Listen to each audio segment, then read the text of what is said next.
नमस्कार दोस्तों, एड्यूमेद में आप सभी का स्वागत है। मेरा नाम है डॉक्टर महिपाल सिंह राठौड़ और आज इस वीडियो में मैं आपके साथ डिस्कस करूंगा इजराइल पैलेस्टाइन विवाद का पूरा इतिहास। अब रिसेंटली जो इजराइल और हमास के बीच में युद्ध चल रहा है उसके बारे में आपको जानकारी होगी, लेकिन इसका मूल कारण क्या है, ये पूरे विवाद की जड़ क्या है, इसे जानने की यहाँ पर हम एक कोशिश करेंगे। और एग्जाम पॉइंट ऑफ व्यू से भी ये बहुत इंपॉर्टेंट टॉपिक है, दोनों प्रीलिम्स और मेंस में इस पर सवाल आ सकता है। साथ में अगर आप एग्जाम नहीं भी दे रहे हैं तो भी हो सकता है आपको इसके बारे में रुचि हो कि ये टॉपिक क्या है, इसको जाने, इसके बारे में समझें, क्योंकि इसके बारे में इतनी मिस इन्फॉर्मेशन है, इतने गलत वीडियोस बने हुए हैं इंटरनेट पर, इतनी गलत जानकारियां लोगों ने दे रखी है। तो इसीलिए एक हिस्टोरिकल पॉइंट ऑफ व्यू से इसके बारे में चर्चा और अभी रीसेंट कॉम्प्लिकेशंस क्या है ये सब मैं आपको बताने वाला हूं। जो अभी युद्ध चल रहा है उसके बारे में मैं डिटेल में यहाँ बात नहीं करूंगा, वो एक अलग वीडियो लेकर आएंगे उसके बारे में, लेकिन जो ऐतिहासिक विवाद है उसके बारे में बात करेंगे। अगर आप मेरे किसी भी वीडियो का अपडेट मिस नहीं करना चाहते तो आप मुझे सोशल मीडिया पर भी फॉलो कर सकते हैं, फेसबुक, ट्विटर, इंस्टाग्राम, टेलीग्राम, जहां आपकी मर्जी है वहां पर कर लीजिए। सभी जगह हैंडल है महिपाल राठौड़। अब अगर आप मेरे उड़ान बैच के स्टूडेंट हैं तो अगले 1 मिनट ध्यान से सुनिए, वरना स्किप कर दो, सीधा 1 मिनट आगे चले जाओ जहां से टॉपिक शुरू हो रहा है। तो दोस्तों, जैसा कि मैंने आपसे वादा किया था कि 15 तारीख को ऐप आ जाएगी, तो ऐप हमने लॉन्च कर दी है, एड्यूमेद बाय महिपाल सर इस ऐप का नाम है। गूगल प्ले स्टोर पे जाकर इसे डाउनलोड कर लीजिए, लिंक नीचे पहले कमेंट और डिस्क्रिप्शन दोनों में आपको मिल जाएगा। अब ऐप डाउनलोड करने के बाद आपको अंदर उड़ान बैच नजर आएगा, रजिस्टर वगैरह कर लेना पहले वहां पर, फिर आपको नजर आएगा अंदर उड़ान बैच। अब उस उड़ान बैच की प्राइस अभी आपको 2000 रुपए नजर आ रही है। आपको ये 2000 रुपए पे नहीं करने हैं, पे मत कर देना। आपको जो गूगल फॉर्म में ईमेल आईडी भरा गया था आपके द्वारा, उस पर एक स्पेशल लिंक आएगा और वो लिंक में एक कोड होगा, उस कोड को आपको लगाकर ये कोर्स 100 रुपीज में ज्वाइन करना है। बात समझ में आ रही है? एक बार रिपीट कर देता हूं। सबसे पहले ऐप डाउनलोड कीजिए, रजिस्टर कीजिए अपने आप को, उसके बाद एक ईमेल का इंतजार कीजिए। आज यानी कि मंडे को वो मेल आपके पास आ जाएगा। उस ईमेल के अंदर आपको एक स्पेशल कोड मिलेगा, उस कोड के माध्यम से आप उड़ान बैच को केवल 100 रुपीज में ज्वाइन कर सकते हैं और वहां पर आपकी क्लासेस स्टार्ट हो जाएगी। मैं एक ओरिएंटेशन सेशन जैसा लूंगा जिसके अंदर मैं आपको पूरा बताऊंगा कि कैसे क्लास ऑर्गेनाइज होगी, शेड्यूल क्या रहेगा, सब कुछ आपको बताएंगे, आपसे बात भी करेंगे। तो इस बैच के अंदर आपको एनरोल करना है। तो प्लीज अभी तक आपने जो मेरे साथ पेशेंस दिखाया है उसको आगे भी बरकरार रखिए। Thank you so much for all your support. मैं आप सभी को तहे दिल से धन्यवाद देना चाहता हूं कि इतने सारे बच्चों ने मुझ पर भरोसा दिखाया, विश्वास दिखाया और आपकी यूपीएससी 2024 की प्रिपरेशन को मैं प्रॉपर्ली खत्म करवाऊंगा। अब आ जाते हैं हमारे आज के टॉपिक पर। तो जब हम इजराइल की बात करते हैं तो हमें इसकी लोकेशन का अंदाजा होना चाहिए। अक्सर लोग इसे मिडिल ईस्ट कह देते हैं। क्यों? क्योंकि वो एक पश्चिमी दृष्टिकोण है चीजों को देखने का। जो यूरोप और अमेरिका के लोग हैं उनके लिए हम हैं ईस्ट, ये है मिडिल ईस्ट, और चाइना और ये सब जापान वगैरह है फार ईस्ट। तो उनके दृष्टिकोण से देखें तो हम पूर्वी देश हैं। अगर आप यहां खड़े हो तो आपके लिए ये सब कुछ ईस्ट हो गया ना, तो ये फार ईस्ट हो गया, ये वाला साउथ एशिया हो गया या ईस्ट हो गया, ये हो गया मिडिल ईस्ट। तो इस तरह से इसका नामकरण कर दिया गया है। अब मिडिल ईस्ट क्या है? मिडिल ईस्ट पूरा ही हो जाता है, ये सब कुछ मिडिल ईस्ट है। ऐसी कोई फिक्स डेफिनेशन नहीं है कि ये देश मिडिल ईस्ट में आता है या नहीं आता है। कई लोग इजिप्ट को मानते हैं, कई नहीं मानते। तो कहने का मतलब यह है कि जो मोस्टली इस्लामिक कंट्रीज हैं, अरेबियन नेशंस हैं, अरेबियन पेनिनसुला वाला एरिया है, साथ में ये इजराइल वाला एरिया, इसको कहते हैं मिडिल ईस्ट, मध्य पूर्व। लेकिन अगर इसको हमारे दृष्टिकोण से देखा जाए, यानी कि भारत या एशिया की हिस्ट्री से हम देखें, तो ज्योग्राफिकली हम इसे कहते हैं पश्चिमी एशिया, वेस्ट एशिया। तो दोनों ही टर्म्स इंटरचेंजेबली मैं यूज करता रहूंगा, तो इसे लिख लेना। वेस्ट एशिया भी हम इसे कह सकते हैं, जो टेक्निकली ज्यादा करेक्ट है, और अगर अमेरिका या यूरोप के दृष्टिकोण से देखा जाए तो इसे मिडिल ईस्ट कहा जाता है, मध्य पूर्व। इसीलिए न्यूज आर्टिकल्स में सबसे पहले यही होता है, मध्य पूर्व में छिड़ी जंग। तो ये देश हैं इस वक्त जो मध्य पूर्व के हैं, जिन्हें most commonly middle eastern countries कहा जाता है। तो यहां पर आप देख सकते हैं ज्यादातर देश जो हैं वो मोस्टली इस्लामिक मेजॉरिटी वाले हैं। Most of them are Islamic countries. इनमें से कुछ डेमोक्रेसी है, कुछ नहीं है, लेकिन इन सबके बीच में एक छोटा सा देश है यहां पर, इजराइल। तो ये एक अपवाद है क्योंकि ये एक अरब या इस्लामिक मेजॉरिटी कंट्री नहीं है। इसकी हिस्ट्री थोड़ी सी अलग है। तो इजराइल देश जो है ये घिरा हुआ है लेबनान, सीरिया, जॉर्डन और इजिप्ट से, और यहां पर है मेडिटेरेनियन सी। और इन देशों के बीच में जो इजराइल है, इसकी ज्योग्राफी भी काफी यूनिक है और हिस्ट्री भी बहुत ही यूनिक है। थोड़ा सा जूम इन करेंगे तो यहां पर हम देख सकते हैं ये इजराइल का इलाका है। ये बॉर्डर जो है उसका मैं ट्रेस कर रहा हूं। This is Israel. देश की आबादी को अगर हम देखें तो लगभग 1 करोड़ की आबादी है। टू बी प्रिसाइज 96 लाख के आसपास इनकी आबादी है, और एरिया है इनका 22,000 स्क्वायर किलोमीटर, विच इज रफली equal to our own Manipur. तो हमारा मणिपुर राज्य जो है उसके बराबर है। What a coincidence. तो मणिपुर और इजराइल का एरिया लगभग बराबर है। इजराइल की आबादी ऑलमोस्ट 1 करोड़ के आसपास है। तो आप वैसे देखेंगे कि इतना कोई डेंसली पॉपुलेटेड एरिया नहीं है, लेकिन आप गलत होंगे, क्योंकि इजराइल का एक बहुत बड़ा इलाका यहां पर देखो, ये जो दक्षिण में आपको नजर आ रहा है, this is a desert area. तो इसे कहते हैं हम नेगेव डेजर्ट। तो ये नेगेव डेजर्ट के कारण दक्षिण में इतनी आबादी नहीं है, जो आबादी का घनत्व है वो ज्यादातर उत्तरी इलाकों में या फिर यहाँ पर पूर्वी इलाकों में है। इस मैप में थोड़ा और आप बेहतर देख सकते हैं कि यहाँ पर थोड़े हरे भरे इलाके आपको उत्तर दिशा में नजर आ रहे होंगे और ये सब यहाँ पर डेजर्ट है। इसके अलावा जो यहाँ पर कुछ नदियां और जो वाटर बॉडीज हैं उनके नाम भी याद रखो। तो ये वाला है डेड सी, ये डेड सी है जो कि जॉर्डन और इजराइल को सेपरेट करता है। और यहाँ पर है सी ऑफ गैलीली, ये वाला जो छोटा सा आपको वाटर बॉडी नजर आ रहा है, this is Sea of Galilee, और इन दोनों के बीच में बहती है जॉर्डन नदी। तो जॉर्डन नदी, जिसके नाम के पीछे ही देश का नाम भी जॉर्डन है, तो ये जॉर्डन नदी, सी ऑफ गैलीली और इसके अलावा डेड सी, इन तीनों की लोकेशन का ध्यान में रखिए। फिर आगे आपको और भी एरियाज बताता जाऊंगा, जैसे कि ये गोलन हो गया या फिर यहाँ पर ये जो मेडिटेरेनियन का कोस्ट है, ये सब तो आगे आ ही जाएगा। एक बहुत बड़ा बॉर्डर इस देश का इजिप्ट के साथ है यहाँ पर, तो इजिप्ट, जॉर्डन, इधर लेबनान, इधर सीरिया, इन देशों के साथ इजराइल अपना बॉर्डर शेयर करता है। अब बात करते हैं इसके इतिहास की। तो ये वाला जो इलाका है इसको कई बार होली लैंड यानी कि पवित्र धरती कहा जाता है, क्योंकि जुडाइज्म और क्रिश्चियनिटी दोनों धर्मों में ये सबसे पवित्र भूमि है। इस्लाम में भी इसकी बहुत बड़ी इंपॉर्टेंस है, क्या है आगे आपको पता चल जाएगा। तो इसके कई नामों से जाना जाता है इस एरिया को। We are talking about this particular region, जो आज के समय इजराइल, लेबनान और सीरिया तीनों को ओवरलैप करता हुआ एरिया है। तो इसे इजराइल, केनान, अल शाम, लिवांट, पैलेस्टाइन, द प्रोमिस्ड लैंड, कई नामों से जाना जाता है। तो यहां का इतिहास हम जान लेते हैं। यहां पर ब्रॉन्ज एज के दौरान कई सारी सिविलाइजेशन थी। सबसे इंपॉर्टेंट थी उनमें से मेसोपोटेमियन सिविलाइजेशन। तो जैसे भारत में इंडस वैली सिविलाइजेशन थी, वैसे यहाँ पर मेसोपोटेमियन सिविलाइजेशन थी, और ये बहुत ही फर्टाइल इलाका है टिग्रिस और यूफ्रेटिस का। तो यहाँ पर और यहाँ नाइल नदी में बहुत ही फर्टाइल सिविलाइजेशंस ने जन्म लिया। बहुत सारा अनाज यहाँ पर होता था। धीरे धीरे एम्पायर बनने शुरू हुए, राजा महाराजा आ गए, और इन्हीं राजा महाराजाओं ने छोटे छोटे किंगडम बनाने स्टार्ट कर दिए। तो इजिप्ट, लेवांट और मेसोपोटेमिया के इस एरिया को कई बार फर्टाइल क्रिसेंट भी कहते हैं इतिहास में, क्योंकि ये चांद के शेप का एरिया बन जाता है, क्रिसेंट बनाता है, और यहाँ पर कई धर्मों ने, कई सिविलाइजेशंस ने जन्म लिया। उन्हीं में से सबसे महत्वपूर्ण शुरुआती धर्म था जुडाइज्म, या फिर जिसके अनुयायियों को हम कहते हैं जूज। तो इस जुडाइज्म धर्म के लिए सबसे इंपॉर्टेंट लोकेशन है ये वाली, जो आई एम श्योर आप सभी ने कभी ना कभी देखी होगी फोटोज में। इस जगह को कहा जाता है टेम्पल माउंट, या फिर मुस्लिम्स इसे कहते हैं नोबल सेंचुरी। ये पहाड़ी या फिर ये स्ट्रक्चर जूस के लिए सबसे इंपॉर्टेंट जगह है, क्योंकि यहाँ पर एक पत्थर है इस गुंबद के नीचे। यहाँ पर आपको एक पत्थर नजर आएगा जो ऐसा नजर आता है, इसे कहते हैं द फाउंडेशन स्टोन।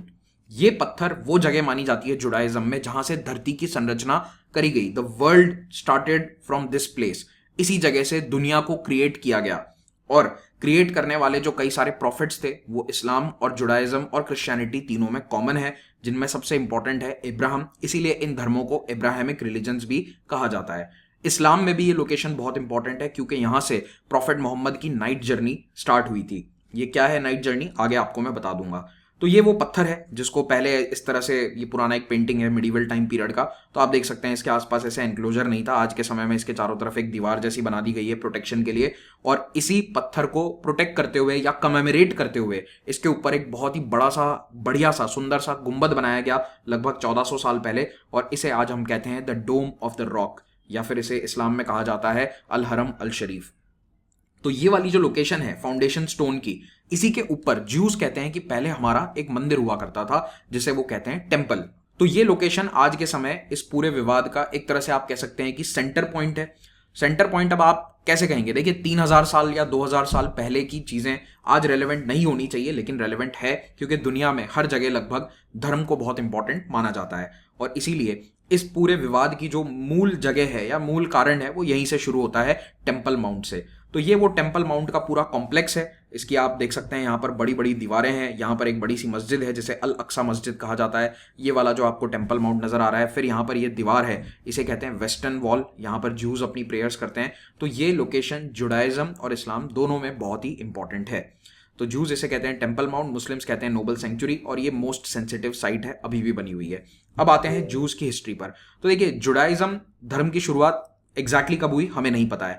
1500-2000 बीसी के आसपास इसके हमें प्रमाण मिलने शुरू होते हैं। समटाइम अराउंड 1500 बीसी यहाँ पर डॉक्यूमेंटेड हमें हिस्ट्री मिलती है कि जूज नाम का एक ग्रुप है, या जुडाइज्म नाम का एक धर्म है, उसके बारे में हमें लिखित सोर्सेज मिलने स्टार्ट हो जाते हैं अराउंड 1500-1000 बीसी, जिसमें सबसे प्रमुख जो है वो जुडाइज्म की ही धार्मिक किताबें हैं जो इसी समय के आसपास लिखी गई थी। तो उनमें बताया गया है कि बहुत सारे यहाँ पर किंगडम्स थे, देयर वर मल्टीपल किंगडम्स, और ये परंपराएं चलती रहेगी कि पहले कोई एक राजा आएगा, सबको यूनाइट करेगा, फिर वो हार जाएगी डायनेस्टी, फिर कोई और आ जाएगा। तो कुछ समय के लिए यहाँ पर ज्यूज के राजाओं का राज था और वो था किंगडम ऑफ इजराइल। ये बात है लगभग 1000 बीसी के आसपास की। तो पहले इनका खुद का साम्राज्य नहीं था, धीरे धीरे इन्होंने साम्राज्य बना दिया। बाय द टाइम 1000 बीसी आता है, इनका बहुत ही शानदार एम्पायर था, एक किंगडम था जिसमें एक ज्यूइश व्यक्ति राजा थे, उनका नाम था किंग सोलोमन।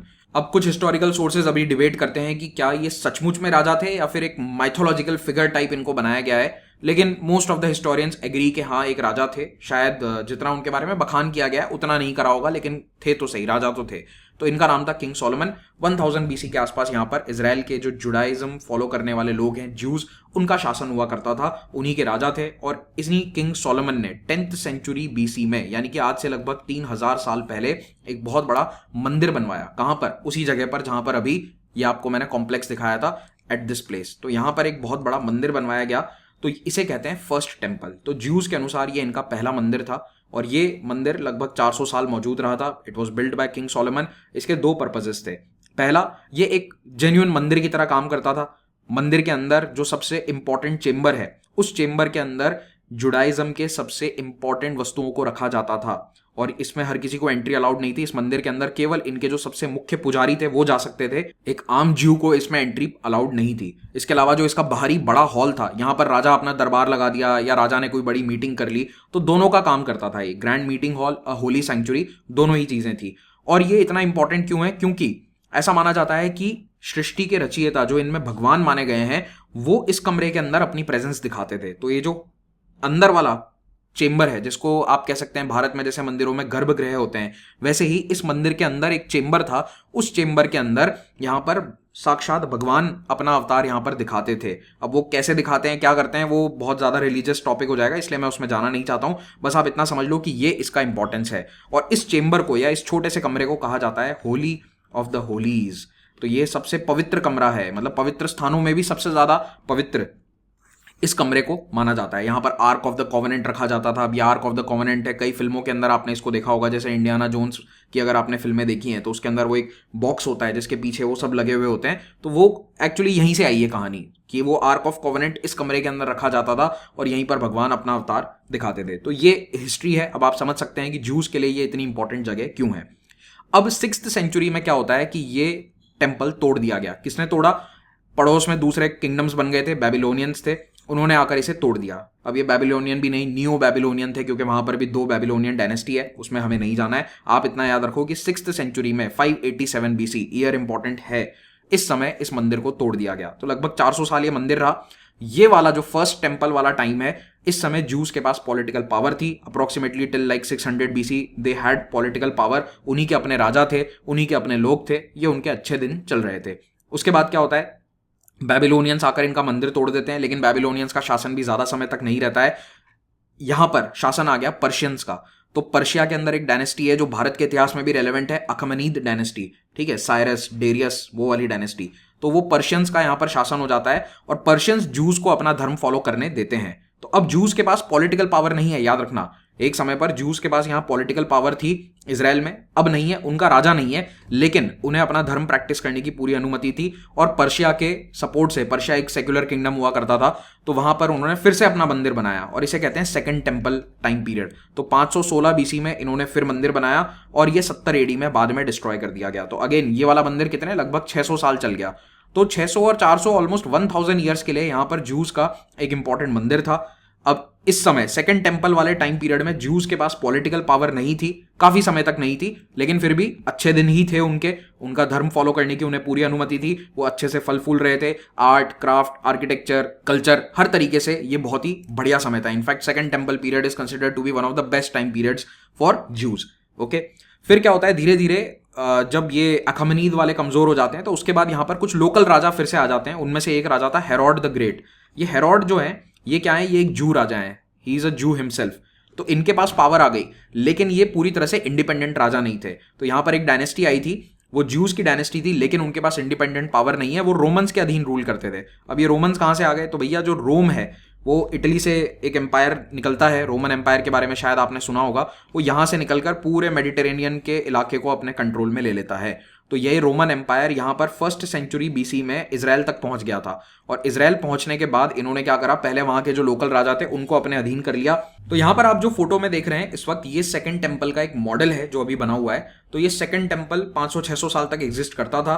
अगेन ये मंदिर जो है बहुत इंपॉर्टेंट था, सेम इसकी इंपॉर्टेंस है। होली ऑफ द होलीज वाला चेंबर इसके अंदर भी हुआ करता था। और ये मंदिर 70 एडी में रोमन्स के द्वारा डिस्ट्रॉय कर दिया गया। क्यों? तो देखिए, रोमन्स ने अपना शासन यहां पर स्टार्ट कर दिया था। रोमन एम्पायर का एक समय पर इस एरिया पर रूल था और वो इस एरिया को कहते थे पैलेस्टाइन या फिलिस्तीन, दोनों ही नाम है, फिलिस्तीन और पैलेस्टाइन दोनों नाम हुआ करते थे। और यहां पर मेन आबादी किसकी है? ज्यूज की। ज्यूज यहां पर रहते थे रोमन शासन के अधीन और रोमन्स के खिलाफ उन्होंने बगावत कर दी थी। 2-3 बार बगावत करी। तो एक बार जब बगावत होती है उस समय रोमन आर्मीज ने पूरे जेरूसलम शहर को तबाह कर दिया और उस समय ये मंदिर भी तोड़ दिया गया। This happened in 70 AD. इसके तोड़े जाने के बारे में बहुत सारे ऐतिहासिक प्रमाण हैं। तो देखो, रोमन ऐसे लोग थे जो अपनी हिस्ट्री को थोड़ा डॉक्यूमेंट भी करते थे। तो रोमन्स ने जेरूसलम के तोड़ने को, डिस्ट्रॉय करने को बहुत अच्छे से डिस्क्राइब किया है। ये एक पेंटिंग है जो बता रही है, देखो यहाँ पर ये टेम्पल बना हुआ है पीछे। तो इन्होंने शहर पर हमला किया, जूस को यहाँ पर मारा, उसके बाद उन्होंने उनका मंदिर डिस्ट्रॉय किया। और इस जीत को कमेमोरेट करने के लिए रोम में एम्परर ने एक विक्ट्री आर्च बनवाया।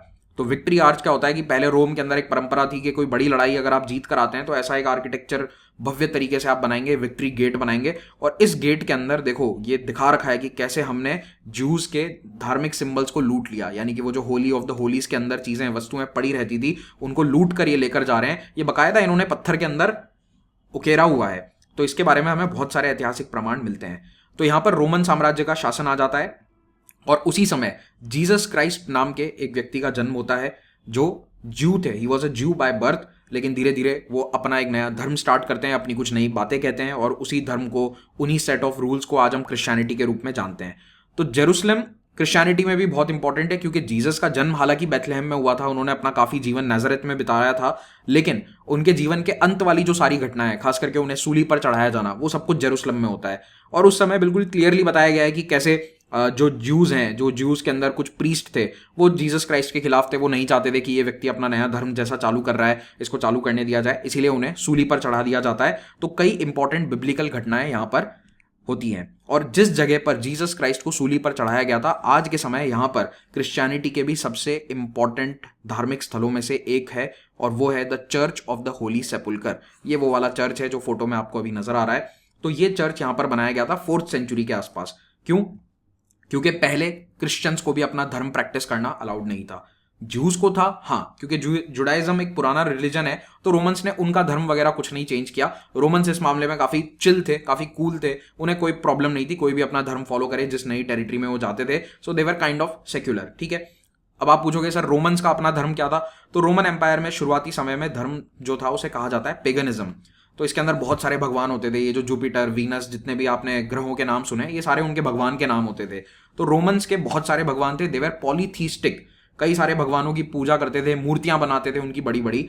लेकिन फिर क्रिश्चियनिटी जो है वो आता है और क्रिश्चियनिटी शुरुआती 200 साल काफी दबाने की कोशिश करी रोमन्स ने। उन्हें क्रिश्चियनिटी से थोड़ी प्रॉब्लम थी, मेनली बिकॉज क्योंकि जीसस के बाद में काफी सारे यहाँ पर रिवोल्ट्स वगैरह होते हैं, तो उन्हें लगा कि ये रिवोल्ट को सप्रेस करना चाहिए, इस नए धर्म को सप्रेस करना चाहिए।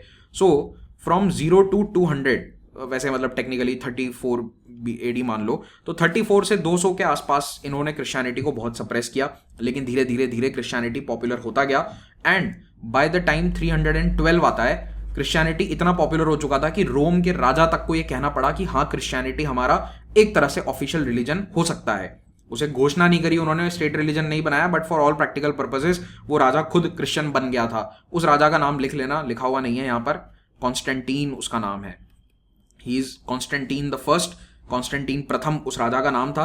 312 में उसने क्रिश्चियनिटी को कह दिया कि आज के बाद क्रिश्चियंस को कोई भी परसिक्यूट नहीं करेगा, यानी कि मेरे साम्राज्य में, रोमन साम्राज्य में क्रिश्चियंस आराम से अपने धर्म का प्रचार प्रसार कर सकते हैं, धर्म को फॉलो कर सकते हैं, आई हैव नो प्रॉब्लम।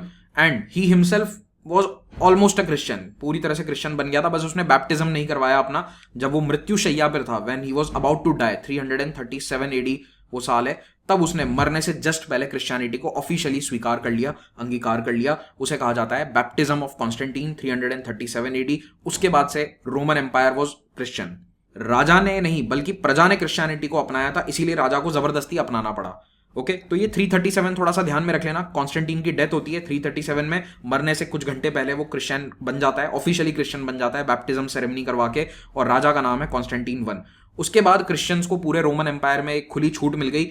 उसके बाद 4th सेंचुरी में ही इन्होंने ये चर्च बनवाया।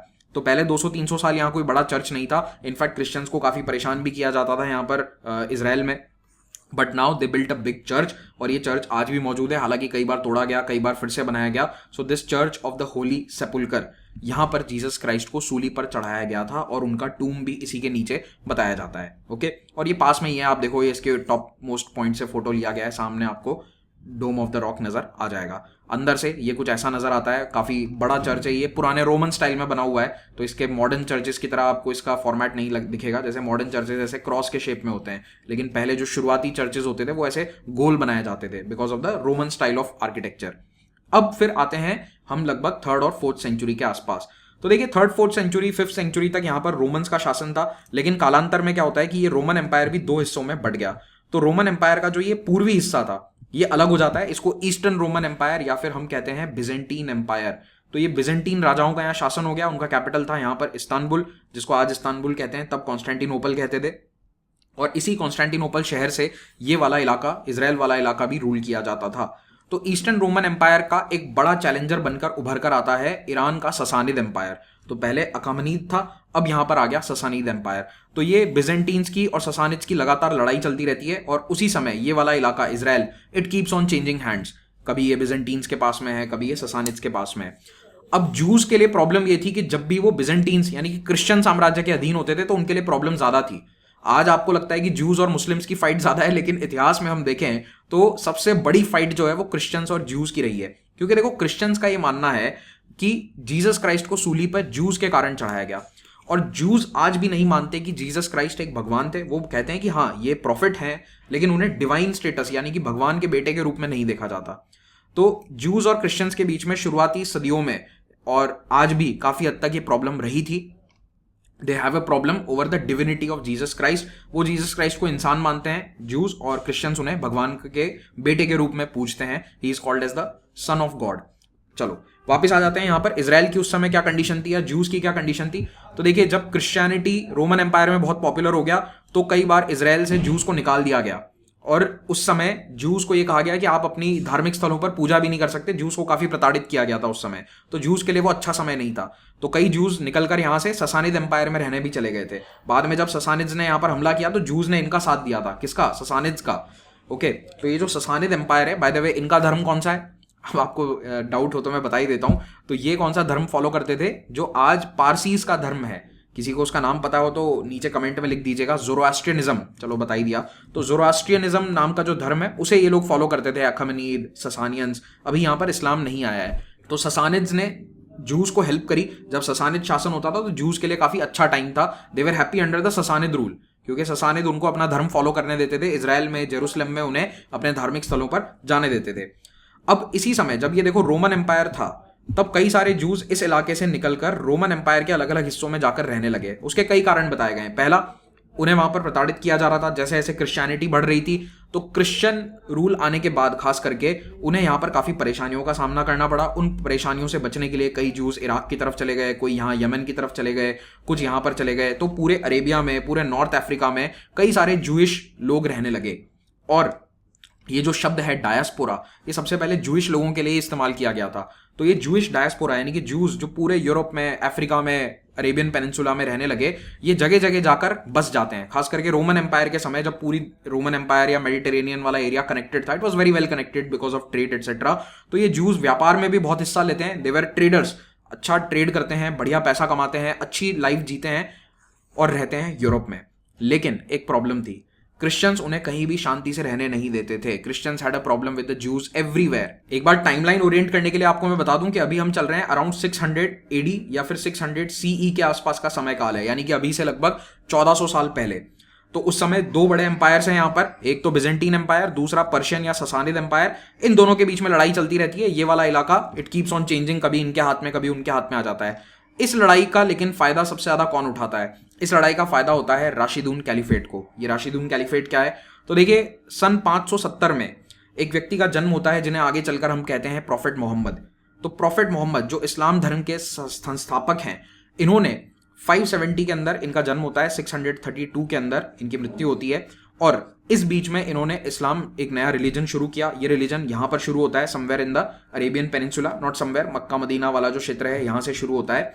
और इनके लाइफ के बहुत सारे इंपॉर्टेंट इवेंट्स हैं, जिनमें एक इंपॉर्टेंट इवेंट है द नाइट जर्नी। तो नाइट जर्नी में क्या होता है कि कुरान ऐसा कहती है, प्रॉफिट मोहम्मद एक रात हेवन गए, यानी कि जन्नत तक गए, और वहां पर वो सारे प्रॉफिट से मिले, जितने भी पुराने प्रॉफिट हैं, इब्राहिम, मोजेस, ये जितने भी प्रॉफिट्स हैं जो दोनों में कॉमन है, इस्लाम में भी हैं और जुडाइज्म में भी हैं, क्रिश्चियनिटी में भी हैं, तीनों ही धर्मों में कॉमन है, उनसे मिले, उनसे कुछ बातचीत हुई, कुछ ज्ञान की बातें हुई जो कुरान में लिखी गई हैं, और ये नाइट जर्नी एक रात में पूरी हो गई थी। और इस जर्नी को कैसे किया गया, तो प्रॉफिट मोहम्मद पहले अपने घर से फारदेस्ट मॉस्क, यानी कि जो सबसे दूरस्थ मस्जिद है वहां तक गए, और अल अक्सा यही मस्जिद है। तो अल अक्सा इसका मतलब ये होता है द फारदेस्ट मॉस्क। तो ये उस समय मक्का से लगभग 1500 किलोमीटर दूर जेरूसलम में स्थित है ये वाली जगह, और यहीं पर वो अल अक्सा मस्जिद बनी हुई है, the Dome of the Rock है। तो उसी पत्थर से, वो जो फाउंडेशन स्टोन है, उसी पत्थर से प्रॉफिट मोहम्मद जन्नत को गए और वापस एक रात में आ गए, and in between he met most of the prophets. Okay, अब वो बहुत डिटेल में स्टोरी है, पूरी मैं आपको बता नहीं रहा हूं, मतलब क्योंकि हम रिलीजन पे नहीं, हम मेनली हिस्ट्री पे फोकस कर रहे हैं, इसीलिए। तो इसीलिए ये वाला स्थल, द फाउंडेशन स्टोन और द अल अक्सा कंपाउंड और द नोबल सेंचुरी, ये इस्लाम में भी बहुत ही पवित्र माना जाता है, और इनफैक्ट ये इस्लाम में तीसरी सबसे पवित्र जगह है आफ्टर मक्का एंड मदीना। तो ये फारदेस्ट मॉस्क का ही नाम है अल अक्सा। ये जो पेंटिंग आप यहाँ लेफ्ट साइड में देख रहे हैं, ये काफी बाद में बनाई गई पर्शियन टाइम की एक पेंटिंग है, जिसमें आप देख सकते हैं यहाँ प्रॉफिट मोहम्मद एक घोड़े पर बैठकर स्वर्ग की तरफ जा रहे हैं, और ये घोड़ा जो है उन्होंने बाय द वे वहीं बांध दिया था, उसी अल अक्सा कंपाउंड के अंदर ही उसे बांध दिया गया था एक दीवार से, और इस घोड़े का नाम है बुराक। ठीक है, घोड़े का नाम था बुराक, और ये यहाँ पर एंजल्स और प्रॉफिट्स उनका वेट कर रहे हैं। अब प्रॉफिट मोहम्मद के जीवन काल में ये वाला इलाका तो उनके पॉलिटिकल कंट्रोल में आ ही गया था, और उनकी मृत्यु के बाद जो शुरुआती 4 कैलिफ हैं, यानी कि जो खलीफा हैं, उन्होंने बहुत तेजी से अपनी टेरिटरी को एक्सपांड किया, और जो शुरुआती 4 कैलिफ्स हैं उनके शासनकाल को हम कहते हैं राशिदून कैलिफेट। ठीक है, उसे राशिदून कैलिफेट कहा जाता है। बाद में और भी कई सारे कैलिफेट्स आए, लेकिन जो शुरुआती 4 कैलिफ हैं वो थे राशिदून कैलिफेट, और उनमें जो दूसरे कैलिफ थे, the second caliph that is Umar, उनके समय में जेरूसलम इस्लाम के कंट्रोल में आ जाता है। कैसे, तो 638 में जेरूसलम पर हमला किया इस्लामिक आर्मीज ने। तो आफ्टर अराउंड 5 और 6 years death of prophet Muhammad, Jerusalem पर अटैक किया जाता है। उस समय जेरूसलम बिजेंटीन के हाथों में था, और बिजेंटीन एम्पायर हार जाता है इस लड़ाई के अंदर, और राशिदून कैलिफेट के अधीन आ जाता है जेरूसलम। तो ये 638 AD is a very important time period, 638 CE या एडी, ये ईयर याद रखिएगा।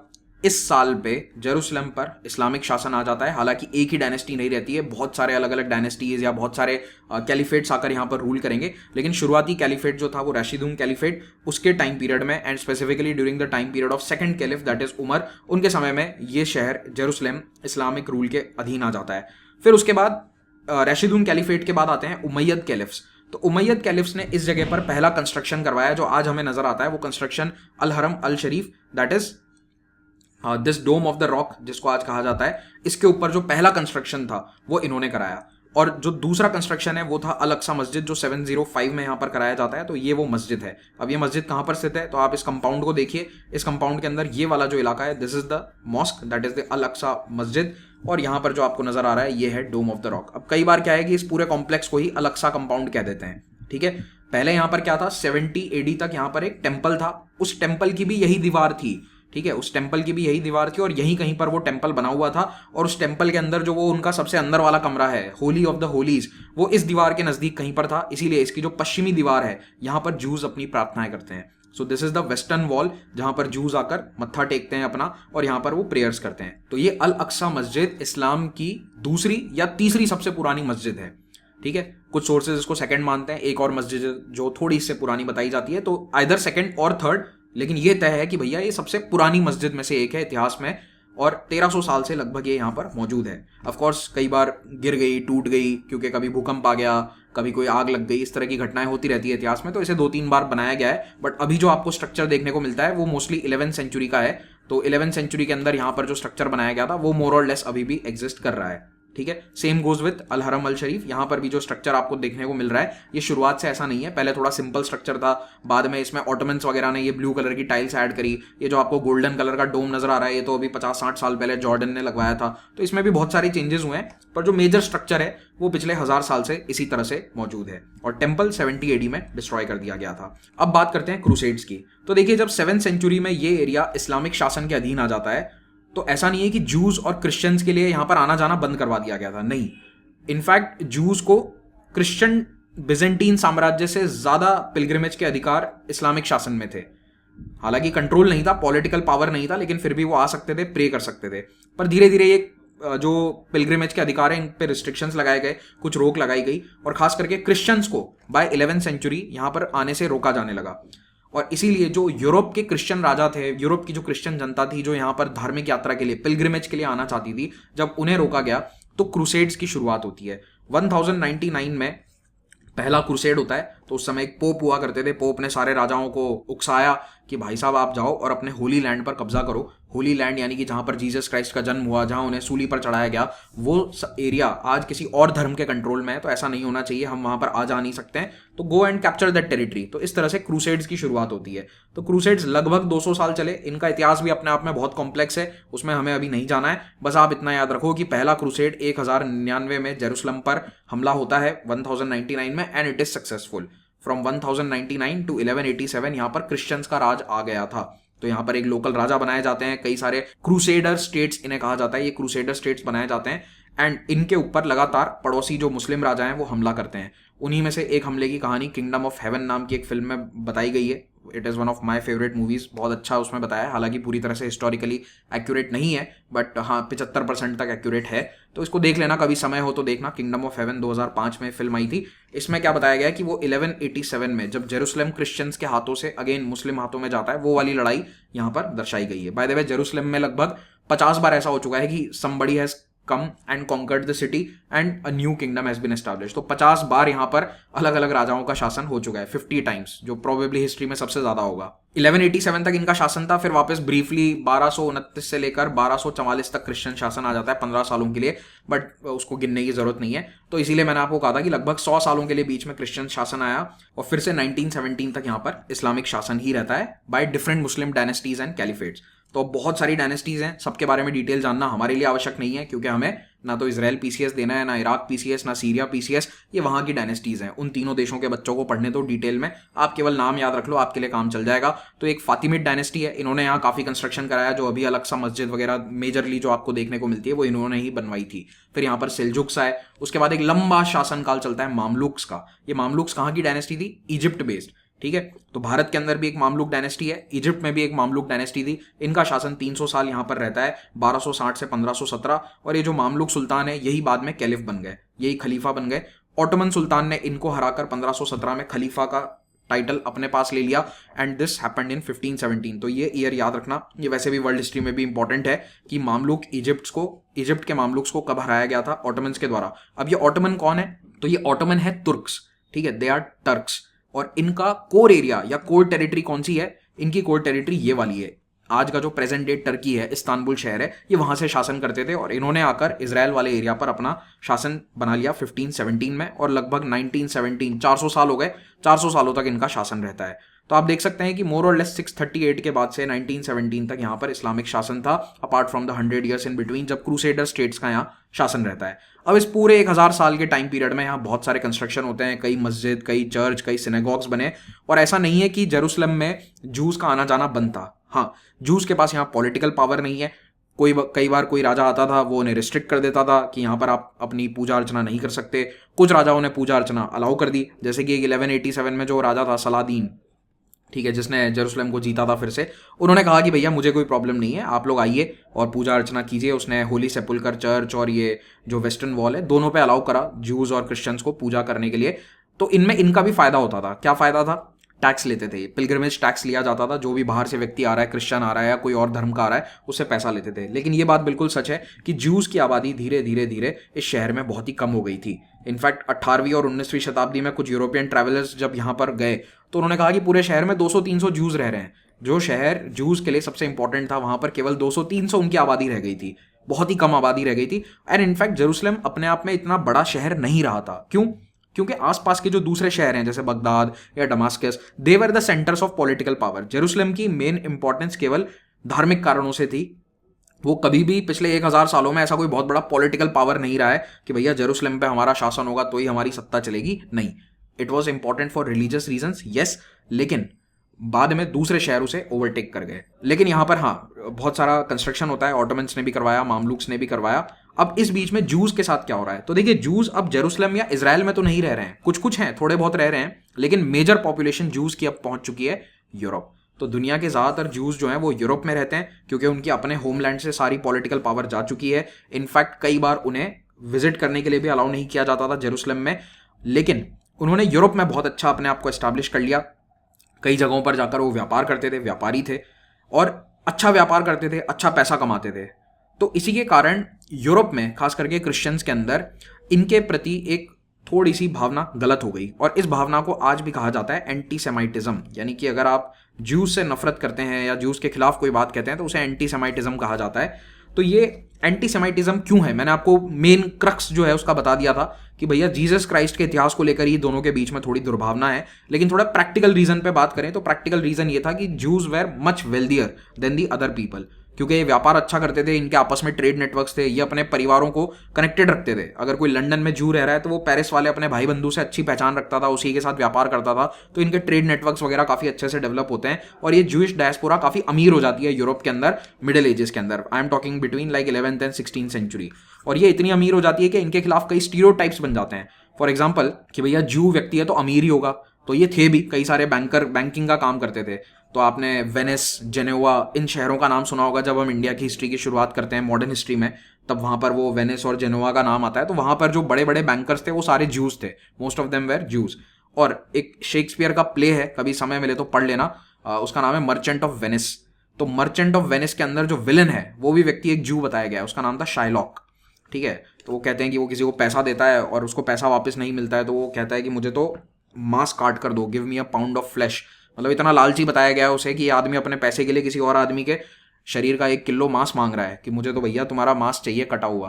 तो ऐसा कुछ स्टोरी है उसकी, पढ़ लेना। तो शाइलॉक को काफी नेगेटिव कैरेक्टर के रूप में पोर्ट्रे किया है विलियम शेक्सपियर ने, किसमें, मर्चेंट ऑफ वेनिस नाम की जो उसकी प्ले है उसमें। इसीलिए जूस के खिलाफ इतनी ऐसी दुर्भावना थी कि इनको कई बार मारा जाता था और शहरों से निकाल दिया जाता था, और उसे कहा जाता है पोग्रोम्स। ठीक है, तो पोग्रोम क्या है? पोग्रोम बेसिकली इनके खिलाफ दंगे हैं, जूस के खिलाफ। तो यूरोप के इतिहास में कई बार ऐसा हुआ कि जूस के खिलाफ बड़े स्तर पर दंगे होते हैं और इन्हें ऑफिशियली निकाल दिया जाता है कि भैया निकलो यहाँ से, शहर से, हमारे देश से निकलो। फॉर एग्जाम्पल 1290 में इंग्लैंड के राजा ने घोषणा करी कि सारे जूस को निकालो देश से बाहर।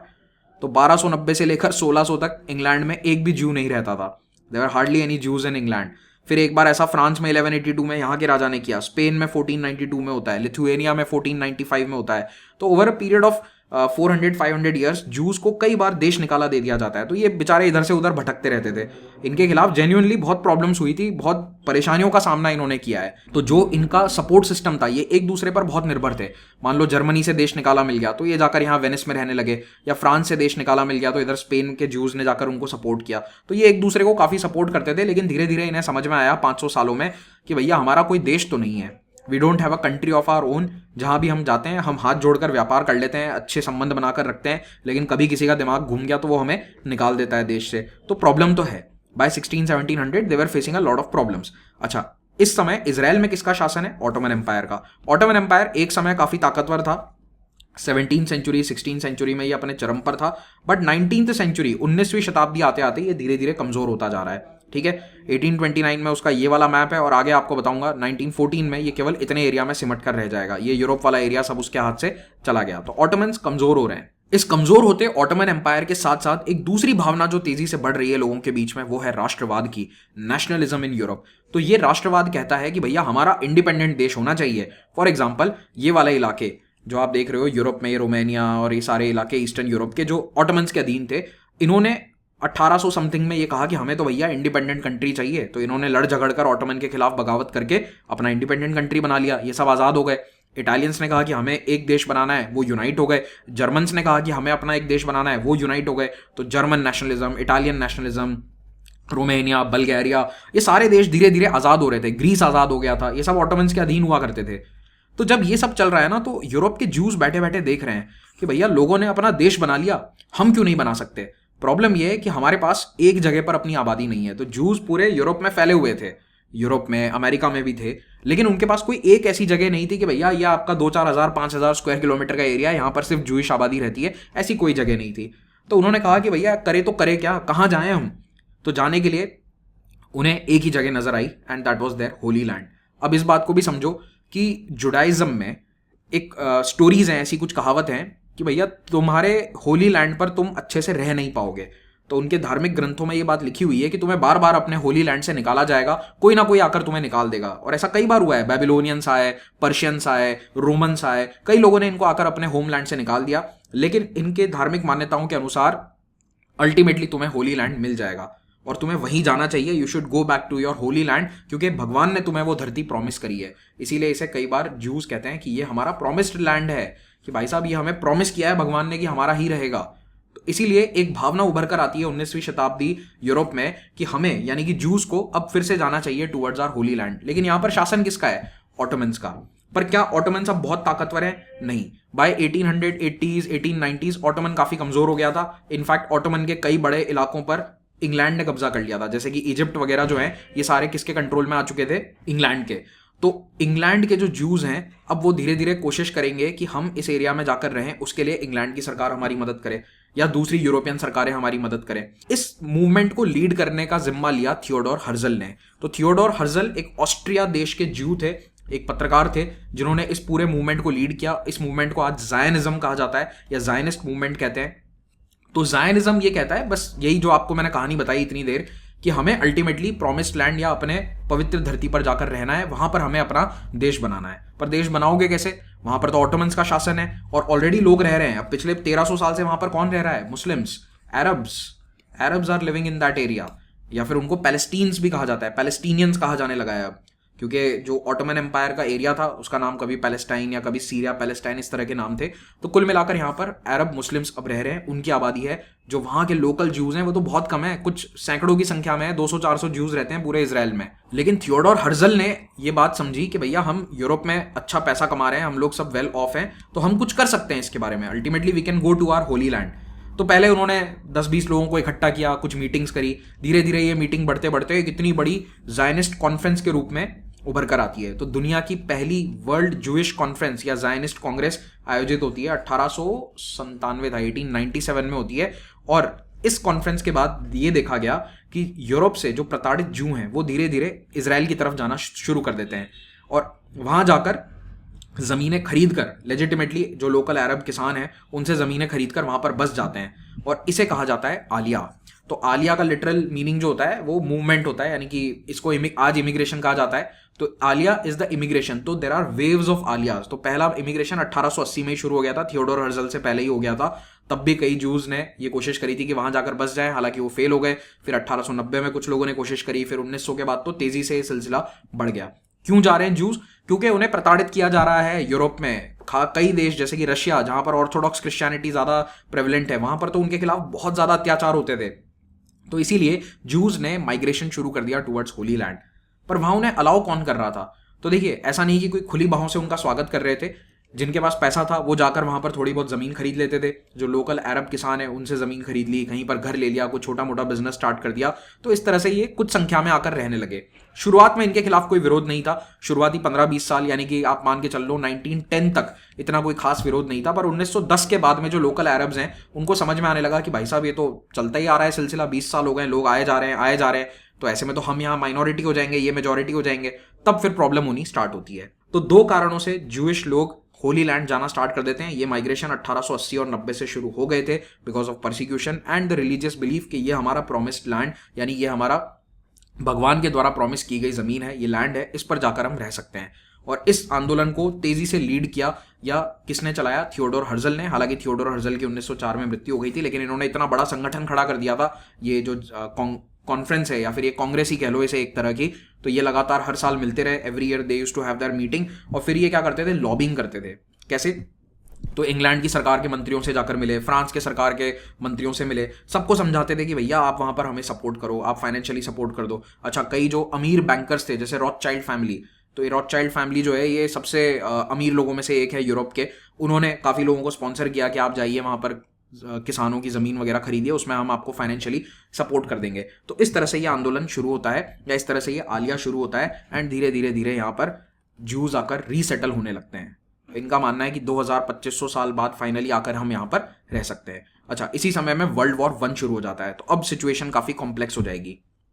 तो वर्ल्ड वॉर 1 के समय जो ये वाला इलाका है यहाँ पर अरब्स ने रिवोल्ट कर दिया। अब आप कहोगे सर अरब्स किसके खिलाफ रिवोल्ट कर रहे हैं? तो देखिए, जो इस एरिया के लोग हैं ये अपने आप को कहते हैं अरब्स और ये लोग कहते हैं तुर्क।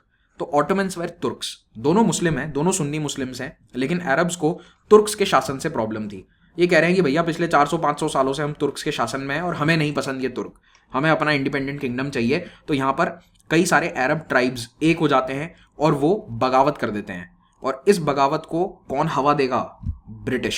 तो यहाँ पर इजिप्ट और सूडान वाला इलाका जो भी आपको पिंक में नजर आ रहा है ये सब ऑलरेडी ब्रिटिश के कंट्रोल में था। ठीक है, ये मस्कत, ओमान, यमन, ये सब कुछ ब्रिटिशर्स के कंट्रोल में ऑलरेडी आ चुका था। तो ये ऑटोमन एम्पायर को वैसे भी घेर रहे थे तीनों तरफ से, और ये तो और इस बगावत को हवा देते हैं। ये अरब्स को सपोर्ट करते हैं, कहते हैं कि हाँ भैया तुम बगावत करो, हम तुम्हारे साथ हैं, तुम्हारा मक्का मदीना तुर्क्स के कंट्रोल में है, अरब्स के पास होना चाहिए, उनके कंट्रोल में कैसे दे दिया आपने? तो ये जो अरब रिवोल्ट है ये वर्ल्ड वॉर 1 में भड़क जाता है, क्योंकि वर्ल्ड वॉर 1 में ऑटोमन एम्पायर ऑलरेडी लड़ाई लड़ रहा था यूरोपियन ताकतों से, खास करके इंग्लैंड से। तो जब ऑटोमन्स लड़ाई में यूरोप में बिजी थे तो अरब्स ने कहा कि इस मौके पर चौका मार देते हैं and they started a revolt. और इस रिवोल्ट में यूनाइटेड किंगडम ने उनका पूरा साथ दिया। इस पर एक बहुत शानदार फिल्म बनी हुई है, उसको जरूर देखना कभी समय मिले तो। Again one of my favourite movies, Lawrence of Arabia. 1960s में ये मूवी आई थी, जिसके अंदर एक ब्रिटिश ऑफिसर है टी.ई. लॉरेंस। ठीक है, टी.ई. लॉरेंस दिखाया जाता है कि कैसे अरब्स के साथ जाकर खुद लड़ाई लड़ते हैं। तो ये टी.ई. लॉरेंस बिल्कुल सच पर, मतलब एक it is based on reality, कोई फिक्शन नहीं है। तो टी.ई. लॉरेंस ने जाकर इस बगावत को पूरा कंट्रोल किया था, या ब्रिटिशर्स की तरफ से वो लियाजनिंग ऑफिसर थे, और ये बगावत सक्सेसफुल रहती है। ऑटोमन्स के हाथ से ये वाला इलाका पूरा चला गया। लेकिन ब्रिटिशर्स ने उनको क्या कहा था कि अगर आप बगावत करोगे ऑटोमन्स के खिलाफ तो आपको ये वाला एरिया हम दे देंगे। जब वर्ल्ड वॉर 1 खत्म होगा और ऑटोमन्स हार जाएंगे तो ये इलाका आपका हो जाएगा। ये प्रॉमिस इन्हें किया गया था। अरब्स जो हैं वो टी.ई. लॉरेंस का साथ देते हैं या फिर ब्रिटिशर्स का साथ देते हैं बिकॉज ऑफ दिस प्रॉमिस। लेकिन इस बीच आप ब्रिटेन की चालाकी देखो, व्हाइट मैन्स परफिडी, बड़ा फेमस है कि ब्रिटिश किसी के सगे नहीं है। तो उन्होंने इस जमीन को 3 लोगों को प्रॉमिस कर दिया। किस किस को? नंबर 1, उन्होंने अरब्स को कहा कि आपको दे देंगे अगर आप रिवोल्ट करते हो, तो ये वाला पूरा एरिया राइट फ्रॉम हियर, ये सीरिया से लेकर पूरा यहां तक का एरिया, यमन तक का आपका। ठीक है, दूसरा प्रॉमिस इन्होंने किया फ्रांस को। तो फ्रांस इनका मित्र था, वर्ल्ड वॉर 1 में साथ लड़ाई लड़ रहे थे। तो एक इन्होंने सीक्रेट एग्रीमेंट साइन किया जिसे कहा जाता है साइक पीको एग्रीमेंट। साइक पीको में इन्होंने ये वादा किया फ्रांस को कि ये एरिया पूरा अपन दोनों अपने बीच में बांट लेंगे, तुम ये सीरिया और लेबनान वाला एरिया रख लेना और इराक और जॉर्डन वाली टेरिटरी होगी हमारी, और ये जो इजराइल वाला एरिया है, पैलेस्टीन वाला, ये देखो ज्यूज डिमांड कर रहे हैं पिछले 10-20 साल से, तो ये इंटरनेशनल कंट्रोल में रखेंगे, ना ये तुम्हारा ना ये हमारा। ये किसका? International control. इंटरनेशनल कंट्रोल मतलब कि देखो वो युद्ध खत्म होने के बाद कुछ संगठन बना लेंगे, बाद में उन्होंने लीग ऑफ नेशंस बना लिया, ऐसा कुछ बनाकर ये हम अपने पास नहीं बल्कि कॉमन कंट्रोल में रखेंगे। तो फ्रांस को इन्होंने क्या बेवकूफ बनाया कि ये एरिया इंटरनेशनल कंट्रोल में रहेगा। अरब्स को कहा कि ये एरिया तुम्हारा रहेगा, including Jerusalem, everything will be yours. और तीसरा प्रॉमिस इन्होंने कर दिया किसको? ज्यूज को। तो ब्रिटिश सरकार के विदेश मंत्री आर्थर बेल्फोर ने एक चिट्ठी लिखकर रॉथचाइल्ड, जो कि इंग्लैंड के सबसे अमीर आदमियों में से एक थे, बैंकर थे बहुत बड़े और जूइश कम्युनिटी के नेता थे वहां के, he was the leader of the entire Jewish community of Britain, उनको ये वादा कर दिया कि हम युद्ध होने के बाद, युद्ध खत्म होने के बाद ये धरती आपको दे देंगे। हाँ, बस ये ध्यान रखना कि ऑलरेडी जो वहां पर लोग रह रहे हैं उनके खिलाफ आप कुछ ना करो। तो इसको पढ़ लेना थोड़ा पॉज करके कि non Jewish community in Palestine, उनके खिलाफ आप कुछ ना करें, यानी कि जो ऑलरेडी वहां पर अरब्स रह रहे हैं उनके खिलाफ आप कुछ नहीं करेंगे। बट हाँ, मोटे तौर पर हम ये मानते हैं कि जो जायनिस्ट एस्पिरेशन है, आप लोगों का जो सपना है वहां पर एक देश बनाने का, एक होम लैंड बनाने का, उसके समर्थन में हम यानी कि ब्रिटेन की सरकार है। अब ये बहुत बड़ी बात थी, बेल्फोर डिक्लेरेशन 1917 का, इट्स अ मेजर थिंग। इसी ने इजराइल बनाने के सपने को सच में तब्दील किया। क्यों? क्योंकि Britain was the largest empire at that time. दुनिया का सबसे बड़ा एम्पायर, सबसे ताकतवर एम्पायर क्या था? British empire. वर्ल्ड वॉर 1 के बाद में इनके पास और पावर आ गई, और टेरिटरीज आ गई। They control 25% of the world. Right after world war 1 Britain के पास दुनिया की 1/4 जमीन पे कब्जा था। इसलिए जब ये ताकतवर देश कह रहा है कि भैया हम आपको सपोर्ट करेंगे, तो ये बहुत बड़ी बात है। ठीक है, और इन्होंने किया भी यही। तो बस इस चिट्ठी के अंदर ये नहीं लिखा कि आपको एक देश दे देंगे, बस इन्हें कहा कि नेशनल होम। आज दिन तक इस शब्द को लेकर डिबेट किया जाता है कि नेशनल होम का मतलब क्या है। देखो, यही होता है शब्दों का जाल। जूस को ये नहीं कहा कि you will be given a country, इनको कहा कि you will be given a national home, आपको एक घर दिया जाएगा रहने के लिए। अब आप थोड़ा ध्यान से सोचो, ब्रिटिश ने पहली बात तो ये जमीन जो इनकी थी ही नहीं, ये किसकी थी, ऑटोमन की, पर ये लोग इतना आश्वस्त थे कि ऑटोमन को तो हम हरा देंगे कि इन्होंने ये सेम धरती 3 लोगों को प्रॉमिस कर दी, जायनिस्ट मूवमेंट जो चल रहा था उनके लीडर्स को, फ्रेंच को और अरब्स को, तीनों को टोपी पहना दी, एक ही टोपी तीनों के सर लगा दी इन्होंने, ब्रिटेन ने। तो ना तो धरती इनकी, ना लोग इनके, टेक्निकली देखा जाए तो क्रिश्चियंस है ना, ब्रिटेन के जो सरकार में लोग हैं वो मोस्टली क्रिश्चियन थे, ना तो इनका अपना धर्म ना इनकी अपनी जमीन, लेकिन इन्होंने प्रॉमिस कर दी किसी और को। अब इसके पीछे एक सवाल उठाया जाता है कि ब्रिटिश का यहां पर क्या मकसद था, क्या फायदा था। ऐसा कोई ब्रिटेन को बहुत ज्यादा प्यार नहीं था जूस से, ये भी आपको बता दूं, British did not love the juice, ठीक है। वो तो इनफैक्ट यही देखते थे कि चलो यहाँ से निकलकर वो कहीं और सेटल हो जाए तो ठीक है, यूरोप से निकलकर वो भी थोड़े सुरक्षित रहे, हमारे लोग भी, यहाँ दंगा फसाद होता रहता है, ये सब बंद हो जाएगा यूरोप में। तो in fact they also looked it as a solution.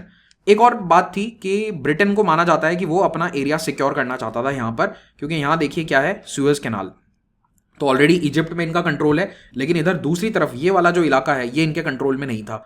तो ब्रिटेन चाहता था कि यहाँ पर ये एरिया पूरा हमारे कंट्रोल में रहे, ताकि हमारा सुएज कैनाल से शिपिंग भारत की तरफ जो हमारा रास्ता है वो आने वाले 50-100 साल तक सिक्योर रहना चाहिए। तो मकसद इनका मेन ये था, that is why they control Yemen, Oman, all these territories, इसीलिए कंट्रोल किया करते थे, ठीक है। इसीलिए ये लोग इस एरिया को भी अपने हाथ से जाने देना नहीं चाहते थे। अल्टीमेटली लक्ष्य ये था कि देखो ये इराक वगैरह में जो ऑयल है ये भी आसानी से हम तक पहुंच जाए, तो ये पूरा इलाका हमारे कंट्रोल में होना चाहिए, Jordan, Iraq, Syria, this should be under our control, ये ब्रिटेन का मकसद था। ओके, एक और बात ये बताई जाती है कि ब्रिटिश सरकार में उस समय जो कई टॉप मंत्री थे उनमें एक जैसे हर्बर्ट सैमुअल थे, वो खुद एक ज्यू थे और वो ज़ायनिस्ट मूवमेंट को पूरा सपोर्ट करते थे। ब्रिटेन के उस समय के जो प्रधानमंत्री थे वो भी इस आंदोलन को सपोर्ट करते थे, although he was a Christian. क्यों, काफ़ी इंटरेस्टिंग है। तो क्रिश्चियंस के अंदर ये मान्यता है कि जीसस क्राइस्ट दूसरी बार धरती पर आएंगे, ये ऑर्थोडॉक्स क्रिश्चियनिटी की मान्यता है बाय द वे, कि it will be the second coming of Jesus Christ, धरती पर दूसरी बार जीसस क्राइस्ट तभी आएंगे जब इजराइल में ज्यूज का कंट्रोल होगा। तो इसीलिए ये धार्मिक मान्यताओं का भी इसमें एक थोड़ा सा रीजन है, हालांकि जियोपॉलिटिकल रीजंस तो मैंने आपको बता ही दी है, पर हाँ कुछ पॉलिटिकल या कुछ धार्मिक मान्यताएं भी इसके अंदर साथ साथ में इंपॉर्टेंट है। तो जो ब्रिटेन के प्रधानमंत्री थे वो भी इस बात में मानते थे, इसीलिए ये बैलफोर डिक्लेरेशन वगैरह को सपोर्ट किया गया। तो दोस्तों इस तरह से भारत के भी प्रिय मित्र ब्रिटिश लोग 1920 में पैलेस्टाइन में अपना कब्जा जमा लेते हैं। तो लीग ऑफ नेशंस बना, वर्साइल कॉन्फ्रेंस होती है, उसके बाद 1920 में ये तय किया जाता है कि पैलेस्टाइन वाला एरिया ब्रिटिश के पास रहेगा। दे वर गिवन अ मैंडेट, तो ये मैंडेट कुछ नहीं है, एक तरह का कॉलोनियल शासन ही है। मैंडेट ये कह रहा है कि आपको हम पावर देते हैं। तो लीग ऑफ नेशंस ने, जिसमें अगेन ब्रिटेन ही सबसे ताकतवर था, उसने अपने आप को ये मैंडेट दे दी कि भैया हम यहाँ पैलेस्टाइन में शासन करेंगे, इसीलिए इसे कई बार मैंडेटरी पैलेस्टाइन भी कहा जाता है। तो it is just another way of saying a colony. तो ब्रिटिश कॉलोनी ऑफ पैलेस्टाइन कह लो या मैंडेट कह लो, एक ही बात है। तो 1917 तक, जब तक वर्ल्ड वॉर समाप्त नहीं हुआ था, तब तक यहाँ ऑटोमन्स का शासन था। यहाँ पर लोग रह रहे हैं वो मेजोरिटी अरब्स थे, कुछ कुछ ज्यूज आने ऑलरेडी स्टार्ट हो चुके थे, रहना स्टार्ट कर चुके थे। 1920 में यहाँ पर 3% आबादी ज्यूइश थी, कम है, 97% अभी भी अरब्स की आबादी है। लेकिन अब जब ब्रिटिश मैंडेट बन गया तो वही जो जूइश मंत्री थे, मैंने आपको बताया था हर्बर्ट सैमुअल, उन्हीं को यहाँ का एडमिनिस्ट्रेटर बना के भेज दिया गया। He was sent as the High Commissioner of Palestine. अब हर्बर्ट सैमुअल जब यहाँ आ गए, जो खुद एक जू हैं, तो उन्होंने आकर यहाँ पर जूस को कहा कि भैया आप आ जाओ, मैं बैठा हूँ जब तक, कोई प्रॉब्लम नहीं है। तो बड़ी संख्या के अंदर जूस वर्ल्ड वॉर 1 के बाद इमिग्रेशन कंटिन्यू करते रहते हैं। They keep on coming to British Mandate of Palestine, और उन्हें यहाँ पर आराम से रहने के लिए सिक्योरिटी वगैरह सब कुछ दे दिया जाता है। ऑफ कोर्स जमीनें वो खरीदते हैं, अभी भी ऐसा नहीं है कि फ्री में जमीन मिल रही है, they kept on buying land. लेकिन बाद में अरब्स को भी समझ में आ गया कि अब इन्हें जमीन बेचनी नहीं है, तो 1920s में अरब्स का एक अपना मूवमेंट शुरू हो जाता है जो कहता है कि हमें जूस को ना तो जमीन बेचनी है और इन्हें यहाँ पर बसने से रोकना है, ठीक है, क्योंकि उनको समझ में आ गया कि अल्टीमेटली ये आबादी अपनी बढ़ाना चाह रहे हैं। अच्छा, पहले ये पूरा जॉर्डन और पैलेस्टाइन एक था, बाद में इसको जॉर्डन को अलग कर दिया गया, तो इसे ट्रांस जॉर्डन कहते थे, because it is on another side of the Jordan river, so this is Transjordan and technically this should be called the Cisjordan, but इसे नहीं कहते, पैलेस्टाइन कहते हैं। तो ये इलाका अलग हो गया। अच्छा, जिन अरब्स को प्रॉमिस किया गया था ना कि आपको हम पूरा अरेबिया दे देंगे, उनको क्या मिला? उनको मिला इराक और जॉर्डन। तो इराक और जॉर्डन में जो राजा हैं वो पहले अरब रिवोल्ट वाले थे, तो वो सऊदी अरेबिया उनको नहीं मिला, क्योंकि वहां पर एक अलग डायनेस्टी है जो साउद, हाउस ऑफ साउद है, उन्होंने अपना शासन स्थापित कर दिया 1920s में। तो इसीलिए ब्रिटेन को फाइनली ये जॉर्डन और इराक को देना पड़ा, किसे? उन दो राजाओं को। तो वो आज भी राजा जो है मोस्टली उन्हीं की फैमिली रूल कर रही है, इराक में तो नहीं करती, पर जॉर्डन में अभी भी वो डायनेस्टी, हाशमाइट डायनेस्टी रूल करती है। तो 1921 से लेकर 1947 का जो ये टाइम पीरियड है, इसे मैंडेटरी पैलेस्टाइन कहा जाता है, और ये एक इतिहास का बहुत ही विवादित समय खंड है, कालखंड है, क्योंकि अरब्स अब इस समय में कहते हैं कि ब्रिटिश ने हमारा साथ नहीं दिया, जबकि जूस कहते हैं कि हमारा भी नहीं दिया। तो एक्चुअली देखो, ब्रिटिश किसी के सगे नहीं थे। उन्होंने शुरुआती सालों में जूस का साथ दिया, जब तक हर्बर्ट सैमुअल थे तब तक जूस का माइग्रेशन बड़ी संख्या में चलता रहा, और ब्रिटिश ने कहा कि हमारे लिए बढ़िया है कि दोनों लड़ते रहें, डिवाइड एंड रूल है, हम मजे लेंगे, राज करेंगे, ठीक है। By 1940s the Jewish population became 30% of mandatory Palestine, और इन्होंने अब जमीनें खरीदनी और कई बार जबरदस्ती लोकल पैलेस्टीनियन अरब्स को यहाँ से विस्थापित करके बसना शुरू कर दिया। अरब्स और जूस के बीच में कई बार दंगे भी होते हैं। 1929 में एक बहुत बड़ा राइट हुआ।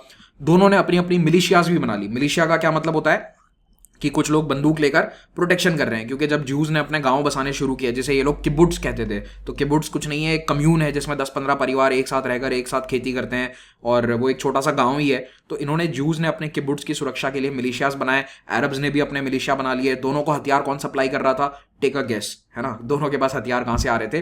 तो देखिए, शुरुआती 10-15 साल तक तो ब्रिटिश मैंडेट जूस के इमिग्रेशन को अलाउ करता रहा। उन्होंने जूस को आने की अनुमति दी, उन्हें प्रोटेक्शन भी दिया।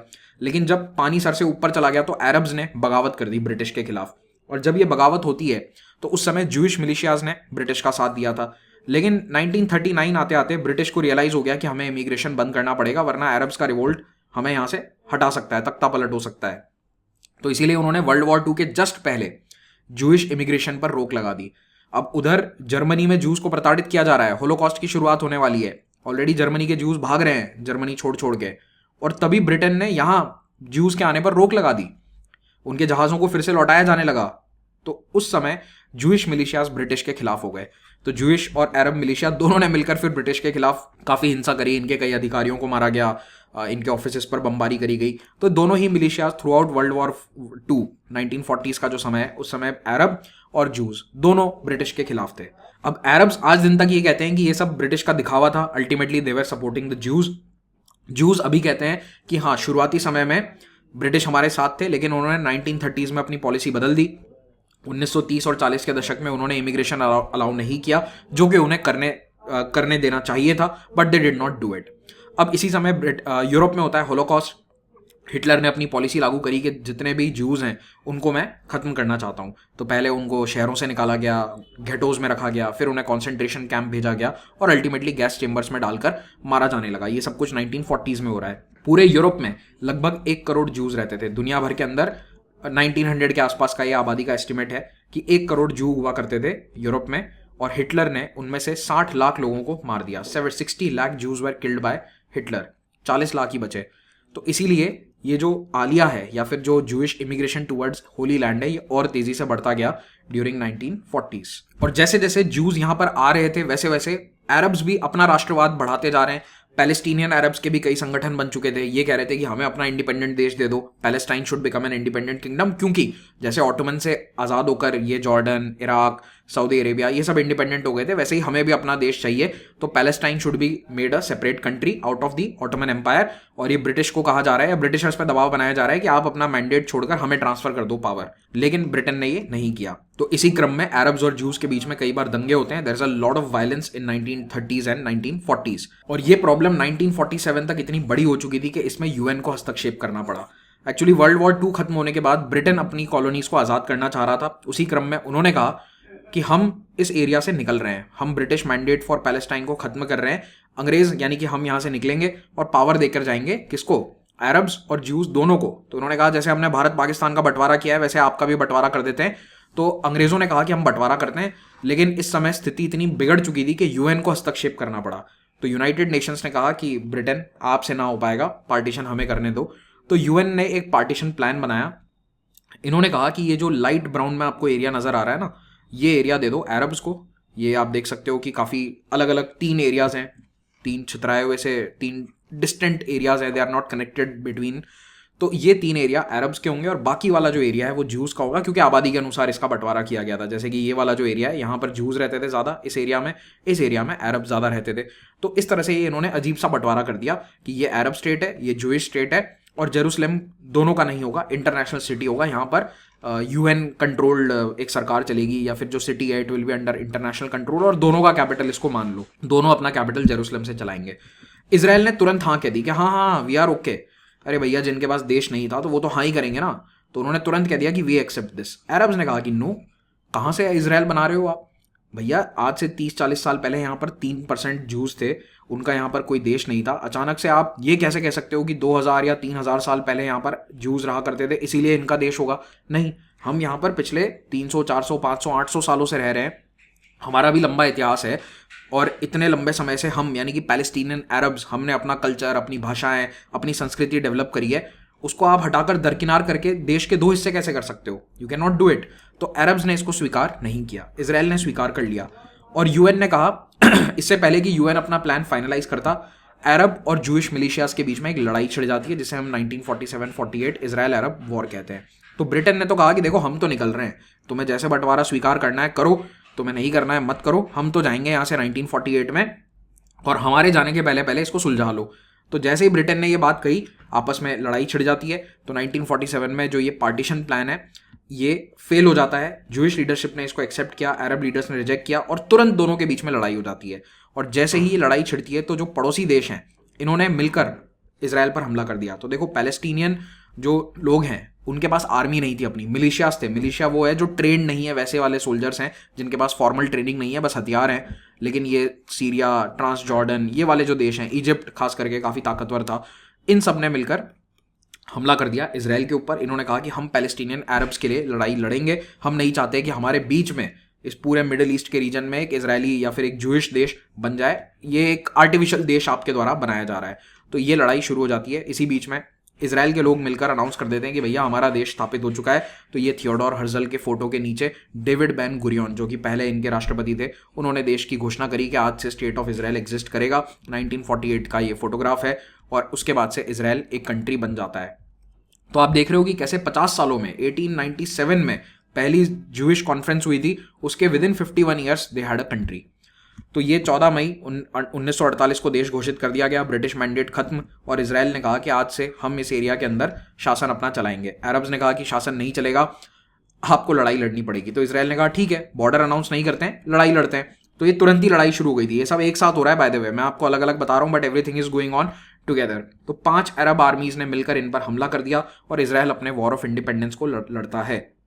और इस लड़ाई में इसराइल की जीत हो गई। ऑफ कोर्स इसराइल को साथ हासिल था, हथियार के मामले में यूएसए, यूके दोनों ने साथ दिया था, पश्चिमी देशों ने, फ्रांस वगैरह ने भी इनका साथ दिया था, तो इसलिए इनके पास हथियार वगैरह थे, and that is how they could stop the Arab आर्मीज। लेकिन ये बहुत इंपॉर्टेंट जीत है, क्योंकि हथियार मुहैया करवा दिए लेकिन किसी ने अपने सैनिक नहीं भेजे लड़ने के लिए। तो ये जो ज्यूइश लोग थे, जो अभी इनके पास कोई ट्रेनिंग वेनिंग भी कुछ नहीं थी, बस ये मिलिशियास थे, इन्हीं मिलिशियास को आर्मी के रूप में तब्दील करके लड़ाई लड़नी पड़ी थी। तो ये जो नई नई इनकी आर्मी बनी थी, इसने Egypt, Syria, Iraq, Transjordan सबकी आर्मीज को हरा दिया। तो अरब्स को जहां पर आधा देश मिल रहा था, वो इस लड़ाई के अंदर आधा देश भी हार गए और उनकी टेरिटरी इतनी सी रह गई।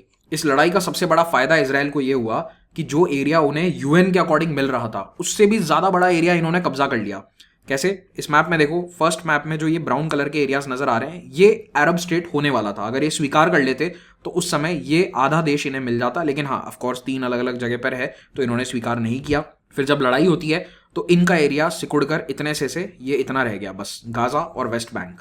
और ये वेस्ट बैंक चला गया जॉर्डन के कंट्रोल में, तो वेस्ट बैंक पूरा जॉर्डन के कंट्रोल में गया, और गाजा चला गया इजिप्ट के कंट्रोल में। तो ना तो उन्हें देश मिला, हाँ, जॉर्डन और इजिप्ट ने कुछ टेरिटरी पर अपना कब्जा जमा लिया, और इसराइल का एरिया बढ़ गया। तो जहां उनको पहले ये इतना इतना एरिया मिल रहा था, अब आप देखो धीरे धीरे उन्होंने एरिया बढ़ा लिया, एंड जेरूसलम शहर पर भी आधा उनका कब्जा हो गया। West Jerusalem came under the control of Israel. पहले उनका कब्जा नहीं था जेरूसलम शहर पर। तो ये लड़ाई जब खत्म होती है, उस समय इसराइल के पास ज्यादा एरिया था, जो यूएन उन्हें दे रहा था 1947 में, उससे ज्यादा एरिया इनको मिलता है। लेकिन प्रॉब्लम यह है, एरिया तो मिल गया पर बॉर्डर फिक्स नहीं है। इन्होंने जैसे तैसे शांति समझौते किए, सीज फायर एग्रीमेंट किए, फाइनल पीस एग्रीमेंट्स नहीं हुए, और एक आर्मिस्टिस लाइन बन गई। देखो, आर्मिस्टिस लाइन और बॉर्डर दो अलग चीज होती है। एक होता है कि आपका आपके पड़ोसी के साथ फिक्स बॉर्डर है, उसे आपका पड़ोसी भी मानता है, आप भी मानते हो, दोनों एक दूसरे में घुसपैठ नहीं करेंगे। एक होता है आर्मिस्टिस लाइन, कि भैया लड़ाई खत्म हो गई, तुम जहां थे वहीं बैठे रहो, हाँ, ये आगे पीछे हो सकता है बॉर्डर, कल को एक और लड़ाई हुई तो हो सकता है 20-50 किलोमीटर आगे पीछे हो जाए। तो ये इनके पास फिक्स बॉर्डर नहीं है। इसराइल की जितने भी बॉर्डर्स हैं, आप देख सकते हैं यहाँ पर, they are all dotted lines. ये वाला इजिप्ट के साथ फिक्स नहीं है, ये वाला जॉर्डन के साथ फिक्स नहीं है, इधर भी इनको प्रॉब्लम है, ये जॉर्डन ने कब्जा कर रखा है, ये गाजा पर अभी इजिप्ट का कंट्रोल है। तो कुल मिलाकर गाजा, ईस्ट जेरूसलम और वेस्ट बैंक अरब कंट्रीज के कंट्रोल में चले जाते हैं, बाकी पूरा एरिया इसराइल के पास रहता है। और इन सब ने मना कर दिया कि हम इसराइल को रिकॉग्नाइज ही नहीं करते हैं। सभी अरब कंट्रीज ने मना कर दिया था, यूएन में भी उसके खिलाफ वोटिंग करी थी कि हम इसराइल को एज अ देश रिकॉग्नाइज ही नहीं करते हैं, आपके पड़ोसी मानते ही नहीं है कि आप एग्जिस्ट करते हो, तो इसीलिए इसराइल के बॉर्डर्स बहुत ही रिस्क पर थे। तो 1948 से लेकर 1967 तक यही स्थिति बनी रहती है।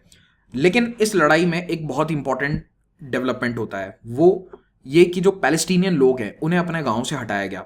अब ये एरिया अरब स्टेट का अचानक ऐसे ऐसे सिकुड़कर ऐसे हवा में नहीं हो गया। कई सारे अरब्स के गांव थे, उनको पूरी तरह से उखाड़ फेंका गया इजरायली आर्मी के द्वारा, मिलिशियास के द्वारा, और 7 लाख अरब्स को वहां से हटा दिया गया। अपने गांव से, अपने घरों से, अपने होम टाउन से उनको निकलकर मजबूर होकर रेफ्यूजी बनकर पड़ोसी देशों में जाना पड़ा।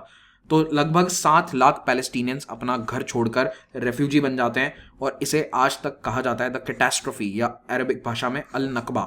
नकबा मीन्स अ कैटास्ट्रोफी, यानी कि हमारे लिए ये हमारे जीवन का सबसे खराब समय था, क्योंकि हमारे घर से उखाड़ कर हमें फेंक कर इस टेंट वाले के सिटी में रहना पड़ा।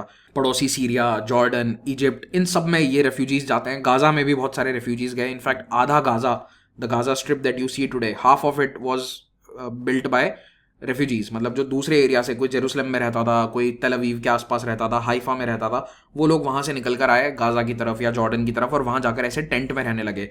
और पिछले 70 सालों से ये लोग टेंट में रह रहे हैं। धीरे धीरे टेंट को चेंज करके कंस्ट्रक्शन वगैरह हो गया है, पर आज भी बड़े बड़े refugee camps Jordan, Damascus, Egypt, इन सभी देशों में देखने को मिल सकते हैं। Almost 500 Arab villages were completely destroyed by Jewish militias. पूरी तरह से उनको नष्ट कर दिया गया, नेस्तनाबूद कर दिया गया। और जो पैलेस्टीनियंस भाग कर गए थे पड़ोसी देशों में, उनको लगा कि शायद 2 साल 4 साल में लौट कर आ जाएंगे। आज 70-75 साल हो चुके हैं, कितने हो गए, 75 हो गए हैं, 75 ईयर्स हो चुके हैं, वो अपने घर पे लौट नहीं पाए हैं। और इसराइल उन्हें मना करता है कि किसी को भी राइट टू रिटर्न नहीं है, चाहे हमारे बीच में शांति समझौता हो भी जाए तो भी हम आपको आने नहीं देंगे। तो ये एक बहुत बड़ी प्रॉब्लम है। तो जब आप इसराइल और अरब नेशंस या फिर इसराइल हमास की कॉन्फ्लिक्ट को देखते हैं, तो उसमें एक बहुत बड़ा हिस्टोरिकल रीजन ये है कि जब उनके पूर्वजों के साथ ये अत्याचार हुआ है, और वो लोग आज भी गरीबी में ही रह रहे हैं, कई सारे लोग जो है अच्छी कंडीशंस में नहीं रह रहे हैं, तो उन्हें ये प्रॉब्लम है। And that is one of the historical reasons for the anger against Israel, कि इसराइल ने हमें हमारे घर से निकाल कर यहाँ पर बाहर फेंक दिया, और आज भी हमारी स्थिति इतनी अच्छी नहीं है। इनफैक्ट नकबा पर रिसेंटली नेटफ्लिक्स ने एक मूवी बनाई थी, फरहा नाम की एक मूवी है, तो उसका इतना विरोध हुआ था कि इसराइल ने कहा कि हम तो नेटफ्लिक्स को बैन कर देंगे। हालांकि किया नहीं, बट दिस वाज इन जनवरी और फरवरी ऑफ 2023।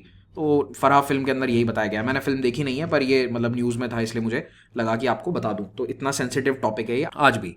अब आते हैं 6 डे वॉर पर। तो देखो 1967 में जो ये पड़ोसी अरब कंट्रीज हैं, इन्होंने सोचा कि इसराइल पर फिर से हमला किया जाए। तो इजिप्ट, जॉर्डन और सीरिया, 3 बड़े पावरफुल अरब कंट्रीज ने मिलकर इसराइल पर हमला कर दिया। और वैसे हमला इसराइल ने देखो पहले किया था, प्रीएम्प्टिव स्ट्राइक थी, लेकिन ये लोग करने वाले थे। Egypt was suppose to attack on Israel, उससे पहले इसराइल ने अपनी एयरफोर्स लेकर हमला कर दिया। इसराइल की बहुत शानदार जीत होती है। कैसे क्या डिटेल इवेंट्स हमारे लिए काम के नहीं है, चाहो तो कभी इस पर अलग वीडियो बना देंगे। अभी के लिए इतना ध्यान रखो कि इसराइल को सबसे बड़ा बेनिफिट ये हुआ कि अगेन उसका एरिया और बढ़ गया। तो एक तो 48-49 वाली लड़ाई में उसने अपना एरिया बढ़ा लिया था, अब इसने एरिया अपना ट्रिपल कर लिया।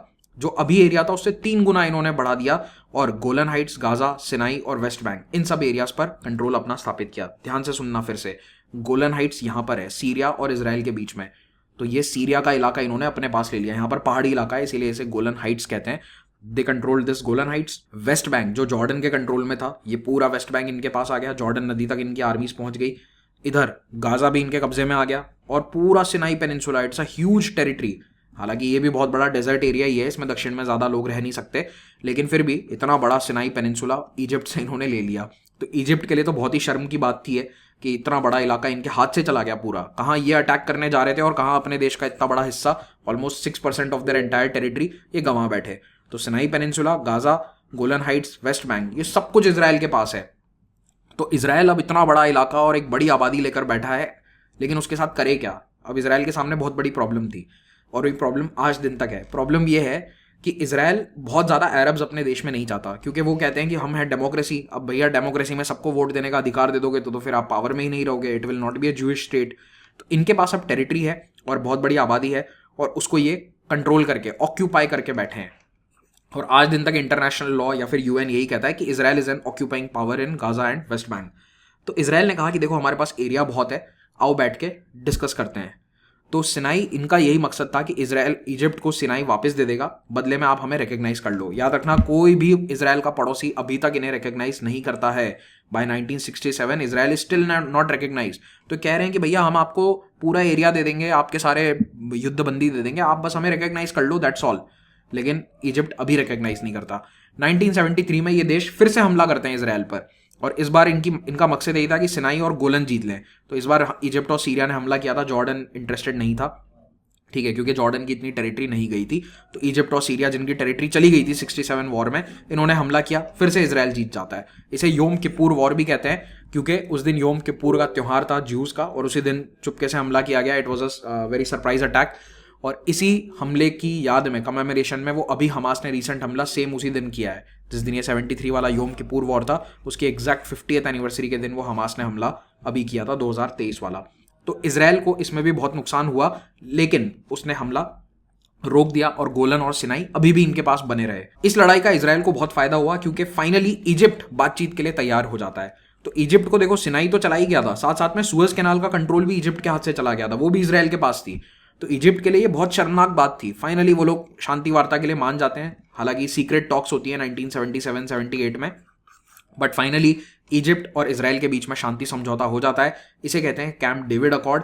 कैंप डेविड अमेरिका के राष्ट्रपति का एक फार्म हाउस है जहां पर वो अपनी छुट्टी उट्टी मनाते हैं, वहां पर ये वार्ता हुई थी, वहां पर फाइनल सिग्नेचर हुए थे, इसीलिए इसे कैंप डेविड अकॉर्ड कहा जाता है। कहां पर है ये? वॉशिंगटन डीसी से कुछ किलोमीटर दूर। तो कैंप डेविड में 1978 में समझौता होता है। अचानक से दुनिया के सामने एक दिन अनाउंस हुआ कि इजिप्ट और इसराइल के बीच में शांति समझौता हो गया है।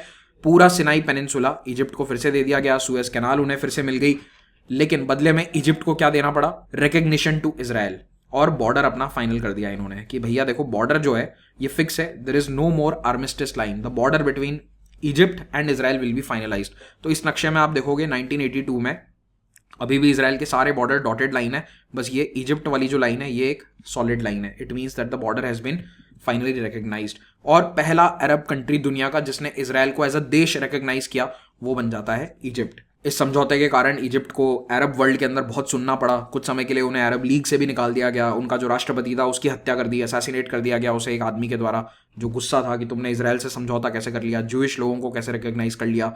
लेकिन इजिप्ट ने कहा कि देखो, हमारा एरिया चला गया, सिनाई पेनिनसुला, सुएज कैनाल जो हमारी इकोनॉमी के लिए इतनी इंपॉर्टेंट है, ये सब चला गया ना, तो उसके बदले में अगर इसराइल को हमने रिकग्निशन दे दी तो हमारे लिए कोई बहुत बड़ी बात नहीं है।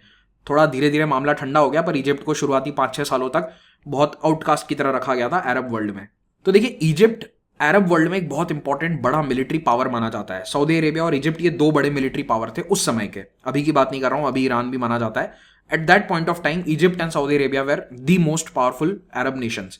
तो जब इजिप्ट इसराइल के सामने एक तरह से झुक गया, तो ये जो पड़ोसी सीरिया, लेबनान, जॉर्डन, ये जो छोटे देश हैं, इन्होंने कहा कि भैया अब इजिप्ट झुक गया तो फिर हम क्या करें? हमारे पास तो इतनी आर्मी भी नहीं है जितनी इजिप्ट के पास है, क्योंकि इजिप्ट के पास आबादी, आर्मी सब कुछ है, लेकिन हमारे पास नहीं है। तो ज़्यादातर अरब स्टेट्स ने कहा कि चुपके से हम शांति रखेंगे, लड़ाई नहीं करेंगे। ये किसी ने ऑफिशियल घोषणा नहीं करी, nobody went and signed a document और अ पीस ट्रीटी। टेक्निकली आज भी लेबनान और सीरिया जो है इसराइल से, दे आर एट वॉर, इन्होंने कभी शांति समझौता किया ही नहीं है, लेकिन इन्होंने ओपन लड़ाई बंद कर दी। तो इसीलिए इसराइल का जो ये वाला बॉर्डर है ये मोर और लेस अभी भी ऐसा ही चल रहा है। गोलन हाइट्स आज भी इसराइल के कब्जे में है, और जॉर्डन ने भी क्या कहा कि ठीक है, वेस्ट बैंक हमारे हाथ से चला गया, तुम्हारे पास कोई प्रॉब्लम नहीं है, चला गया तो चला गया, तुम उसे कंट्रोल करो, हम अब तुम पे हमला नहीं करेंगे। तो थ्रू आउट 1980s ये बात तय हो गई कि अरब नेशंस अब 3 बार हारने के बाद फिर से इसराइल पर हमला नहीं करेंगे। This is almost a given. एक और लड़ाई हुई थी 1956 में, सुएज क्राइसिस, उसमें भी इसराइल शामिल था। तो टेक्निकली इनकी 4 लड़ाइयां हो चुकी थी और चारों बार इसराइल ने इनको हराया था। तो इसीलिए सारे अरब कंट्रीज शांति से बैठ गए। ये बात है 1980 के दशक की। तो अब अरब देश तो शांत बैठ गए, लेकिन एक संगठन था जो 1960 में बनाया गया था, पैलेस्टाइन लिबरेशन ऑर्गेनाइजेशन, जिसे PLO कहा जाता है। इसने कहा कि अब हम आज़ादी दिलाएंगे। तो इस PLO के अंदर वो पैलेस्टीनियंस थे जो विस्थापित हैं, जो अलग अलग देशों के रेफ्यूजी कैंप्स में रह रहे हैं, जो वेस्ट बैंक में रह रहे हैं, ये वो वाले पैलेस्टीनियंस हैं। तो अभी तक पैलेस्टाइन की लड़ाई कोई और लड़ रहा था। पैलेस्टीनियंस को एक देश दिलाने की लड़ाई उसके पड़ोसी मित्र अरब देश लड़ रहे थे।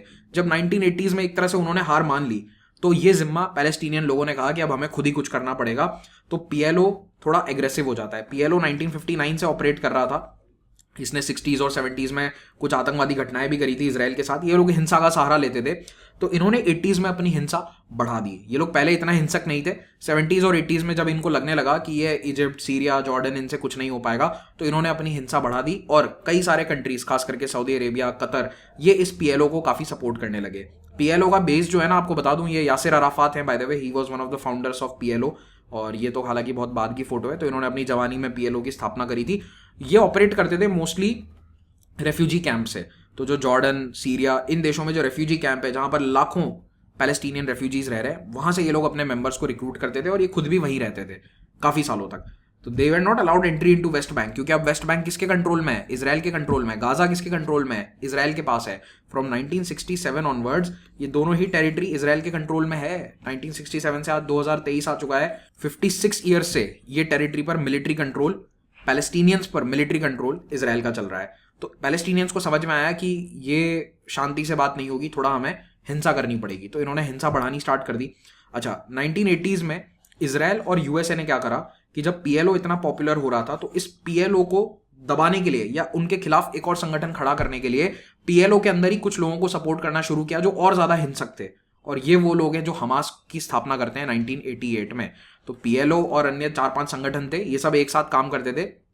तो इस पीएलओ के अंदर ही एक हमास नाम का संगठन बनाया गया। इसको सपोर्ट शुरुआत में पूरा इजराइल और यूएसए ने किया था, just like they supported the Taliban in Afghanistan in 1980s। बिल्कुल वही प्लेबुक इन्होंने यहां पर भी इस्तेमाल करी। और ये बात बिल्कुल ओपन में है। कई पुराने जो सीआईए और मोसाड के जो ऑपरेटिव्स हैं, उनके ऑफिसर्स हैं, उन्होंने एकदम ओपन में ये बात कही है कि हाँ, हमने हमास को स्थापित करके उसे पैसा वैसा दिया था।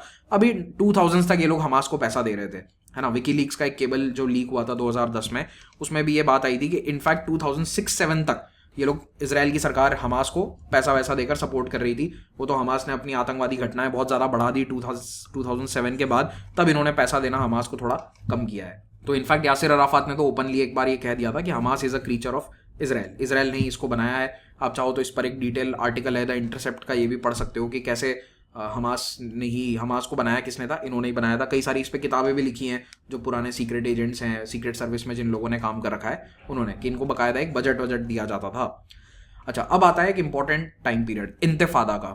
इंतिफादा का लिटरल मीनिंग होता है the uprising. It's an Arabic word जिसका मतलब होता है आप किसी के विरोध में उठ खड़े हुए हैं।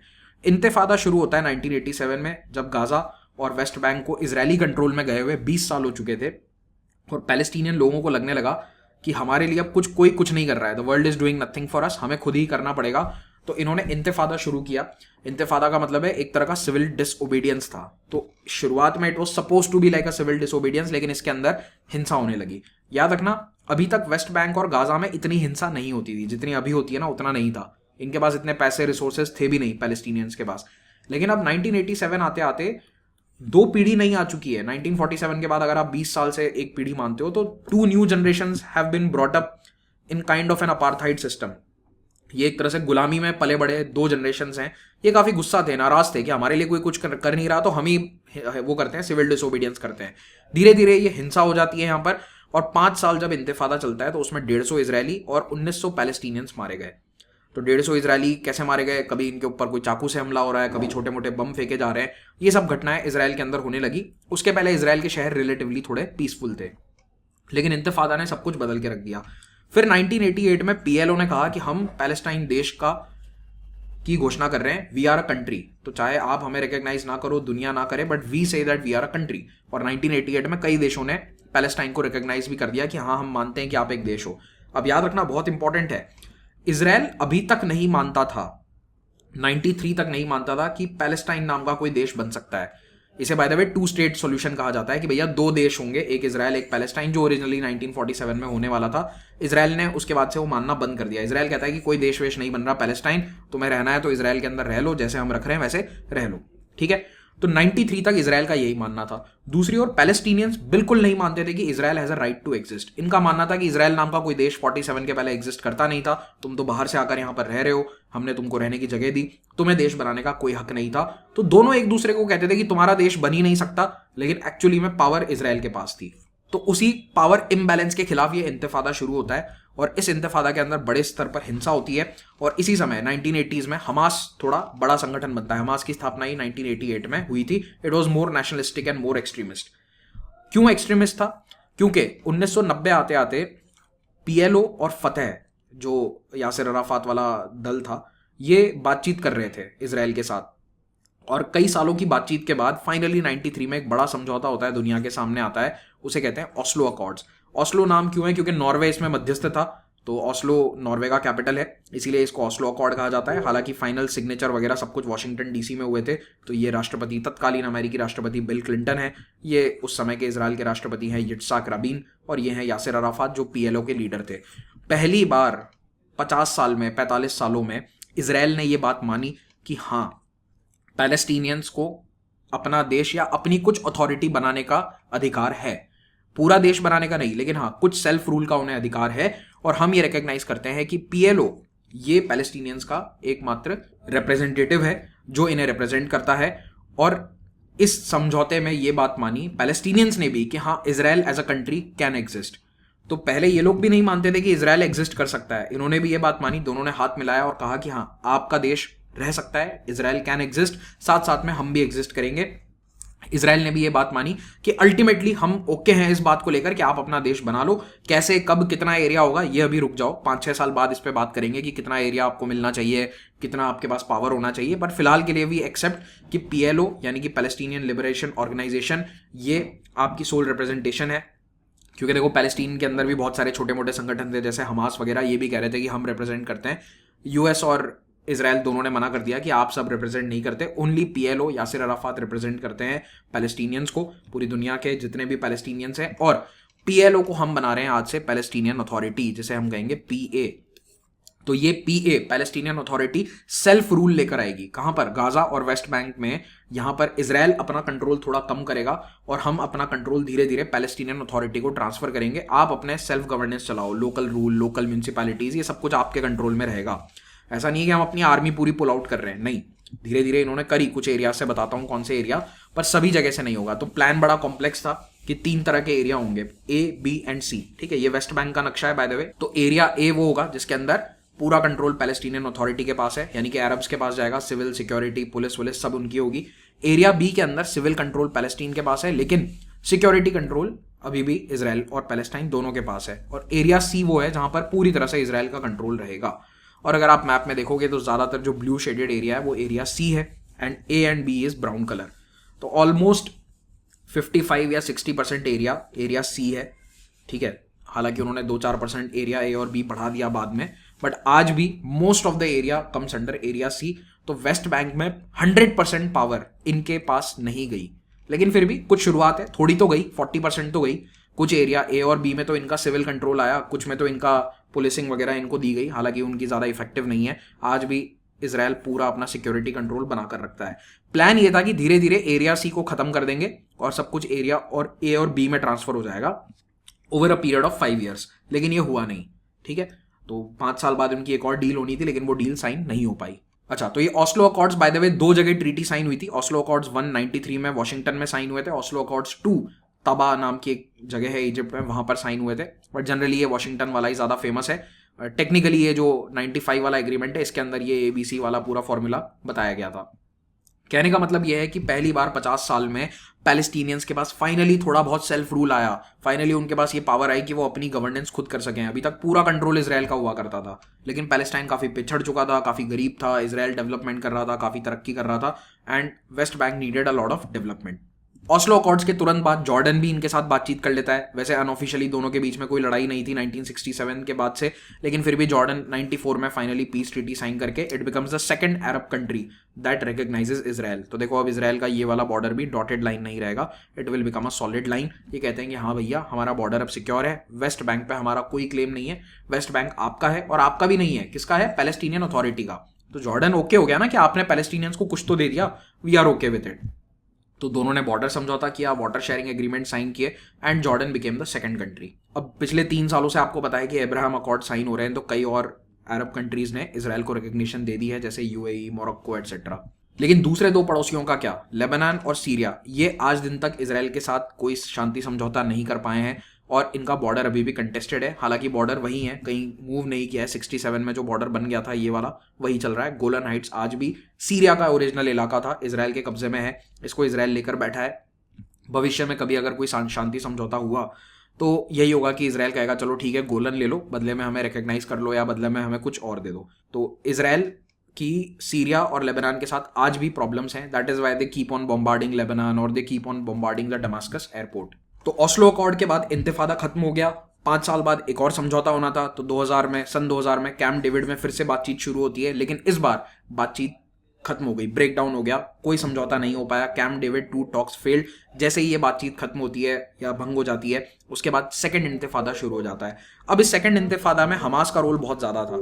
तो 2000 से 2005 तक इसराइल में काफी हिंसा देखी गई। उस समय आम इसराइलियों पर हमले होने लगे, सिविलियंस पर, कभी नाइफ अटैक, कभी बॉम्ब अटैक हो रहा है, इसराइल के बसेस के अंदर बम फट रहे हैं, ये सब कुछ होने लगा।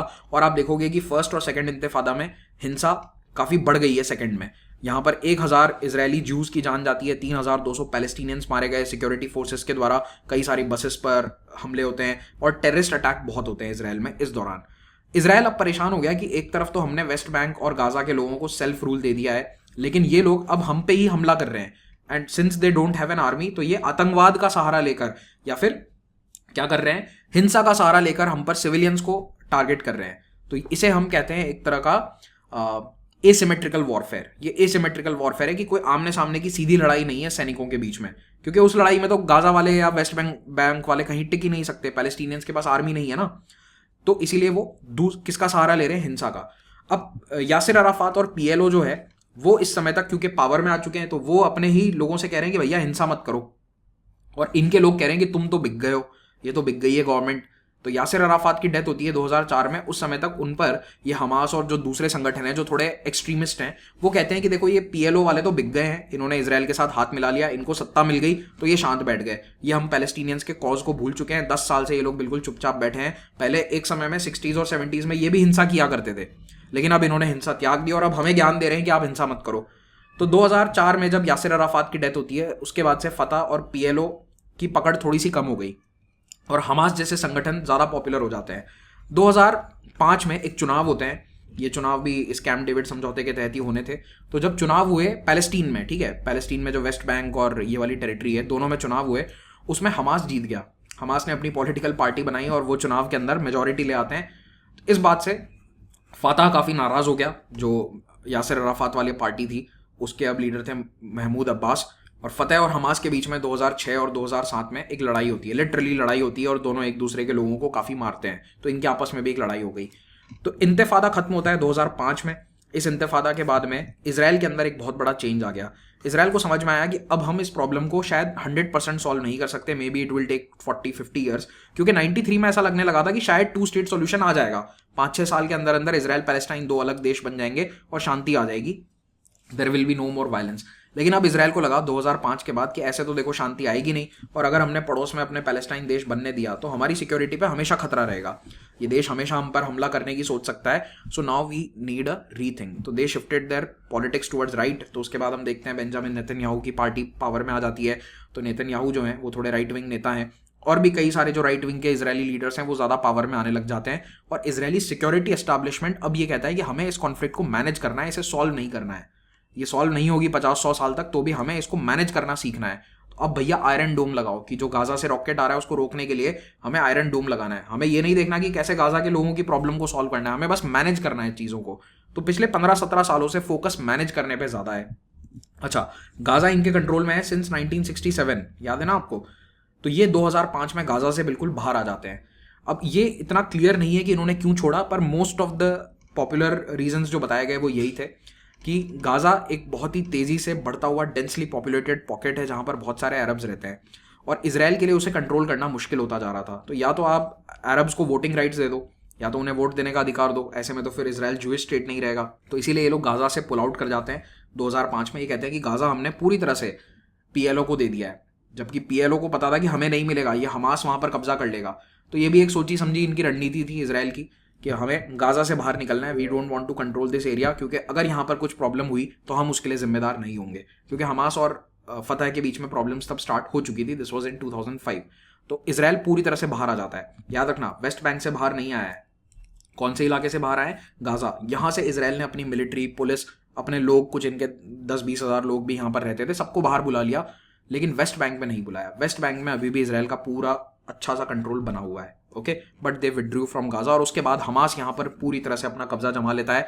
ये फतह वाले लोगों को मार देते हैं, यहाँ से हटा देते हैं। And since 2006 Hamas has total control over Gaza, और हमास को इसराइल और यूएसए आतंकवादी संगठन का दर्जा देते हैं। जहाँ तक बात है पैलेस्टाइन एज अ कंट्री की, तो इन्होंने 1988 में अपने आप को एक कंट्री घोषित कर दिया था। आज इन्हें यूएन में 2012 में नॉन मेंबर ऑब्जर्वर स्टेटस दिया गया है, जस्ट लाइक वेटिकन। फुल देश का दर्जा नहीं है, लेकिन हाँ एक देश से पहले वाला जो दर्जा है वो इनको मिल गया था। दुनिया में 190 में से 136 देश इन्हें स्वीकार करते हैं। 136 countries recognize that Palestine is a separate country. ये एक अलग देश है, भारत भी उनमें से एक है। वेस्ट बैंक प्लस गाजा की आबादी मिलाकर लगभग 55 लाख है, और गाजा स्ट्रिप पर हमास का शासन आने के बाद से इजराइल उसको ब्लॉकेड कर रहा है। वो कहता है कि हम यहाँ से लोगों को ना तो बाहर आने देंगे ना जाने देंगे, और यहाँ पर राहत सामग्री भी बस वही जाएगी जो हम ओके करते हैं। और वेस्ट बैंक पर पीएलओ की प्रॉपर सरकार चलती है। पीएलओ को आज फतह कहते हैं, इनकी पार्टी का नाम है Fatah. Mahmoud Abbas is the president.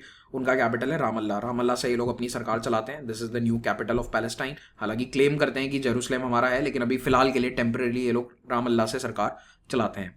क्योंकि हमास का शासन है गाजा में, तो 2007 से गाजा को ब्लॉकेड किया जा रहा है, बोथ इजिप्ट एंड इसराइल के द्वारा। याद रखना, यहाँ पर इजिप्ट का एक छोटा सा बॉर्डर है 10-12 किलोमीटर का, और इसराइल तो कर ही रहा है। ब्लॉकेड का मतलब यह है कि ना तो ये यहाँ पर कोई लोगों को आना जाने देते हैं, बॉर्डर कंट्रोल्स हैं बहुत strict, people can not go in और out without permits etcetera, and not anything can be taken inside. तो हमास या गाजा और इसराइल के बीच में पिछले 15 साल में 6 बड़ी लड़ाइयाँ हो चुकी है। 2008, 12, 14, 18, 21 और अभी 23 में ऑनगोइंग लड़ाई है, जिसमें हजारों लोग मारे जा चुके हैं। तो ये थी पूरे इसराइल पैलेस्टाइन विवाद का इतिहास की कहानी। अभी पिछले 18 सालों में, since 2005, the conflict has changed a lot. और अभी के जो मेजर इश्यूज हैं वो मैं एक अलग वीडियो में आपके साथ डिस्कस करूंगा। क्यों इन्होंने इतनी लड़ाइयों में गाजा पे हमला करने के बावजूद अभी तक हमास को नहीं हटाया है? इसराइल क्या हटा नहीं पाया है या हटाना नहीं चाहते? क्या कारण है? गाजा पर हमला करना इतना आसान क्यों नहीं है? ये सब पॉइंट्स मैं आपको बताऊंगा।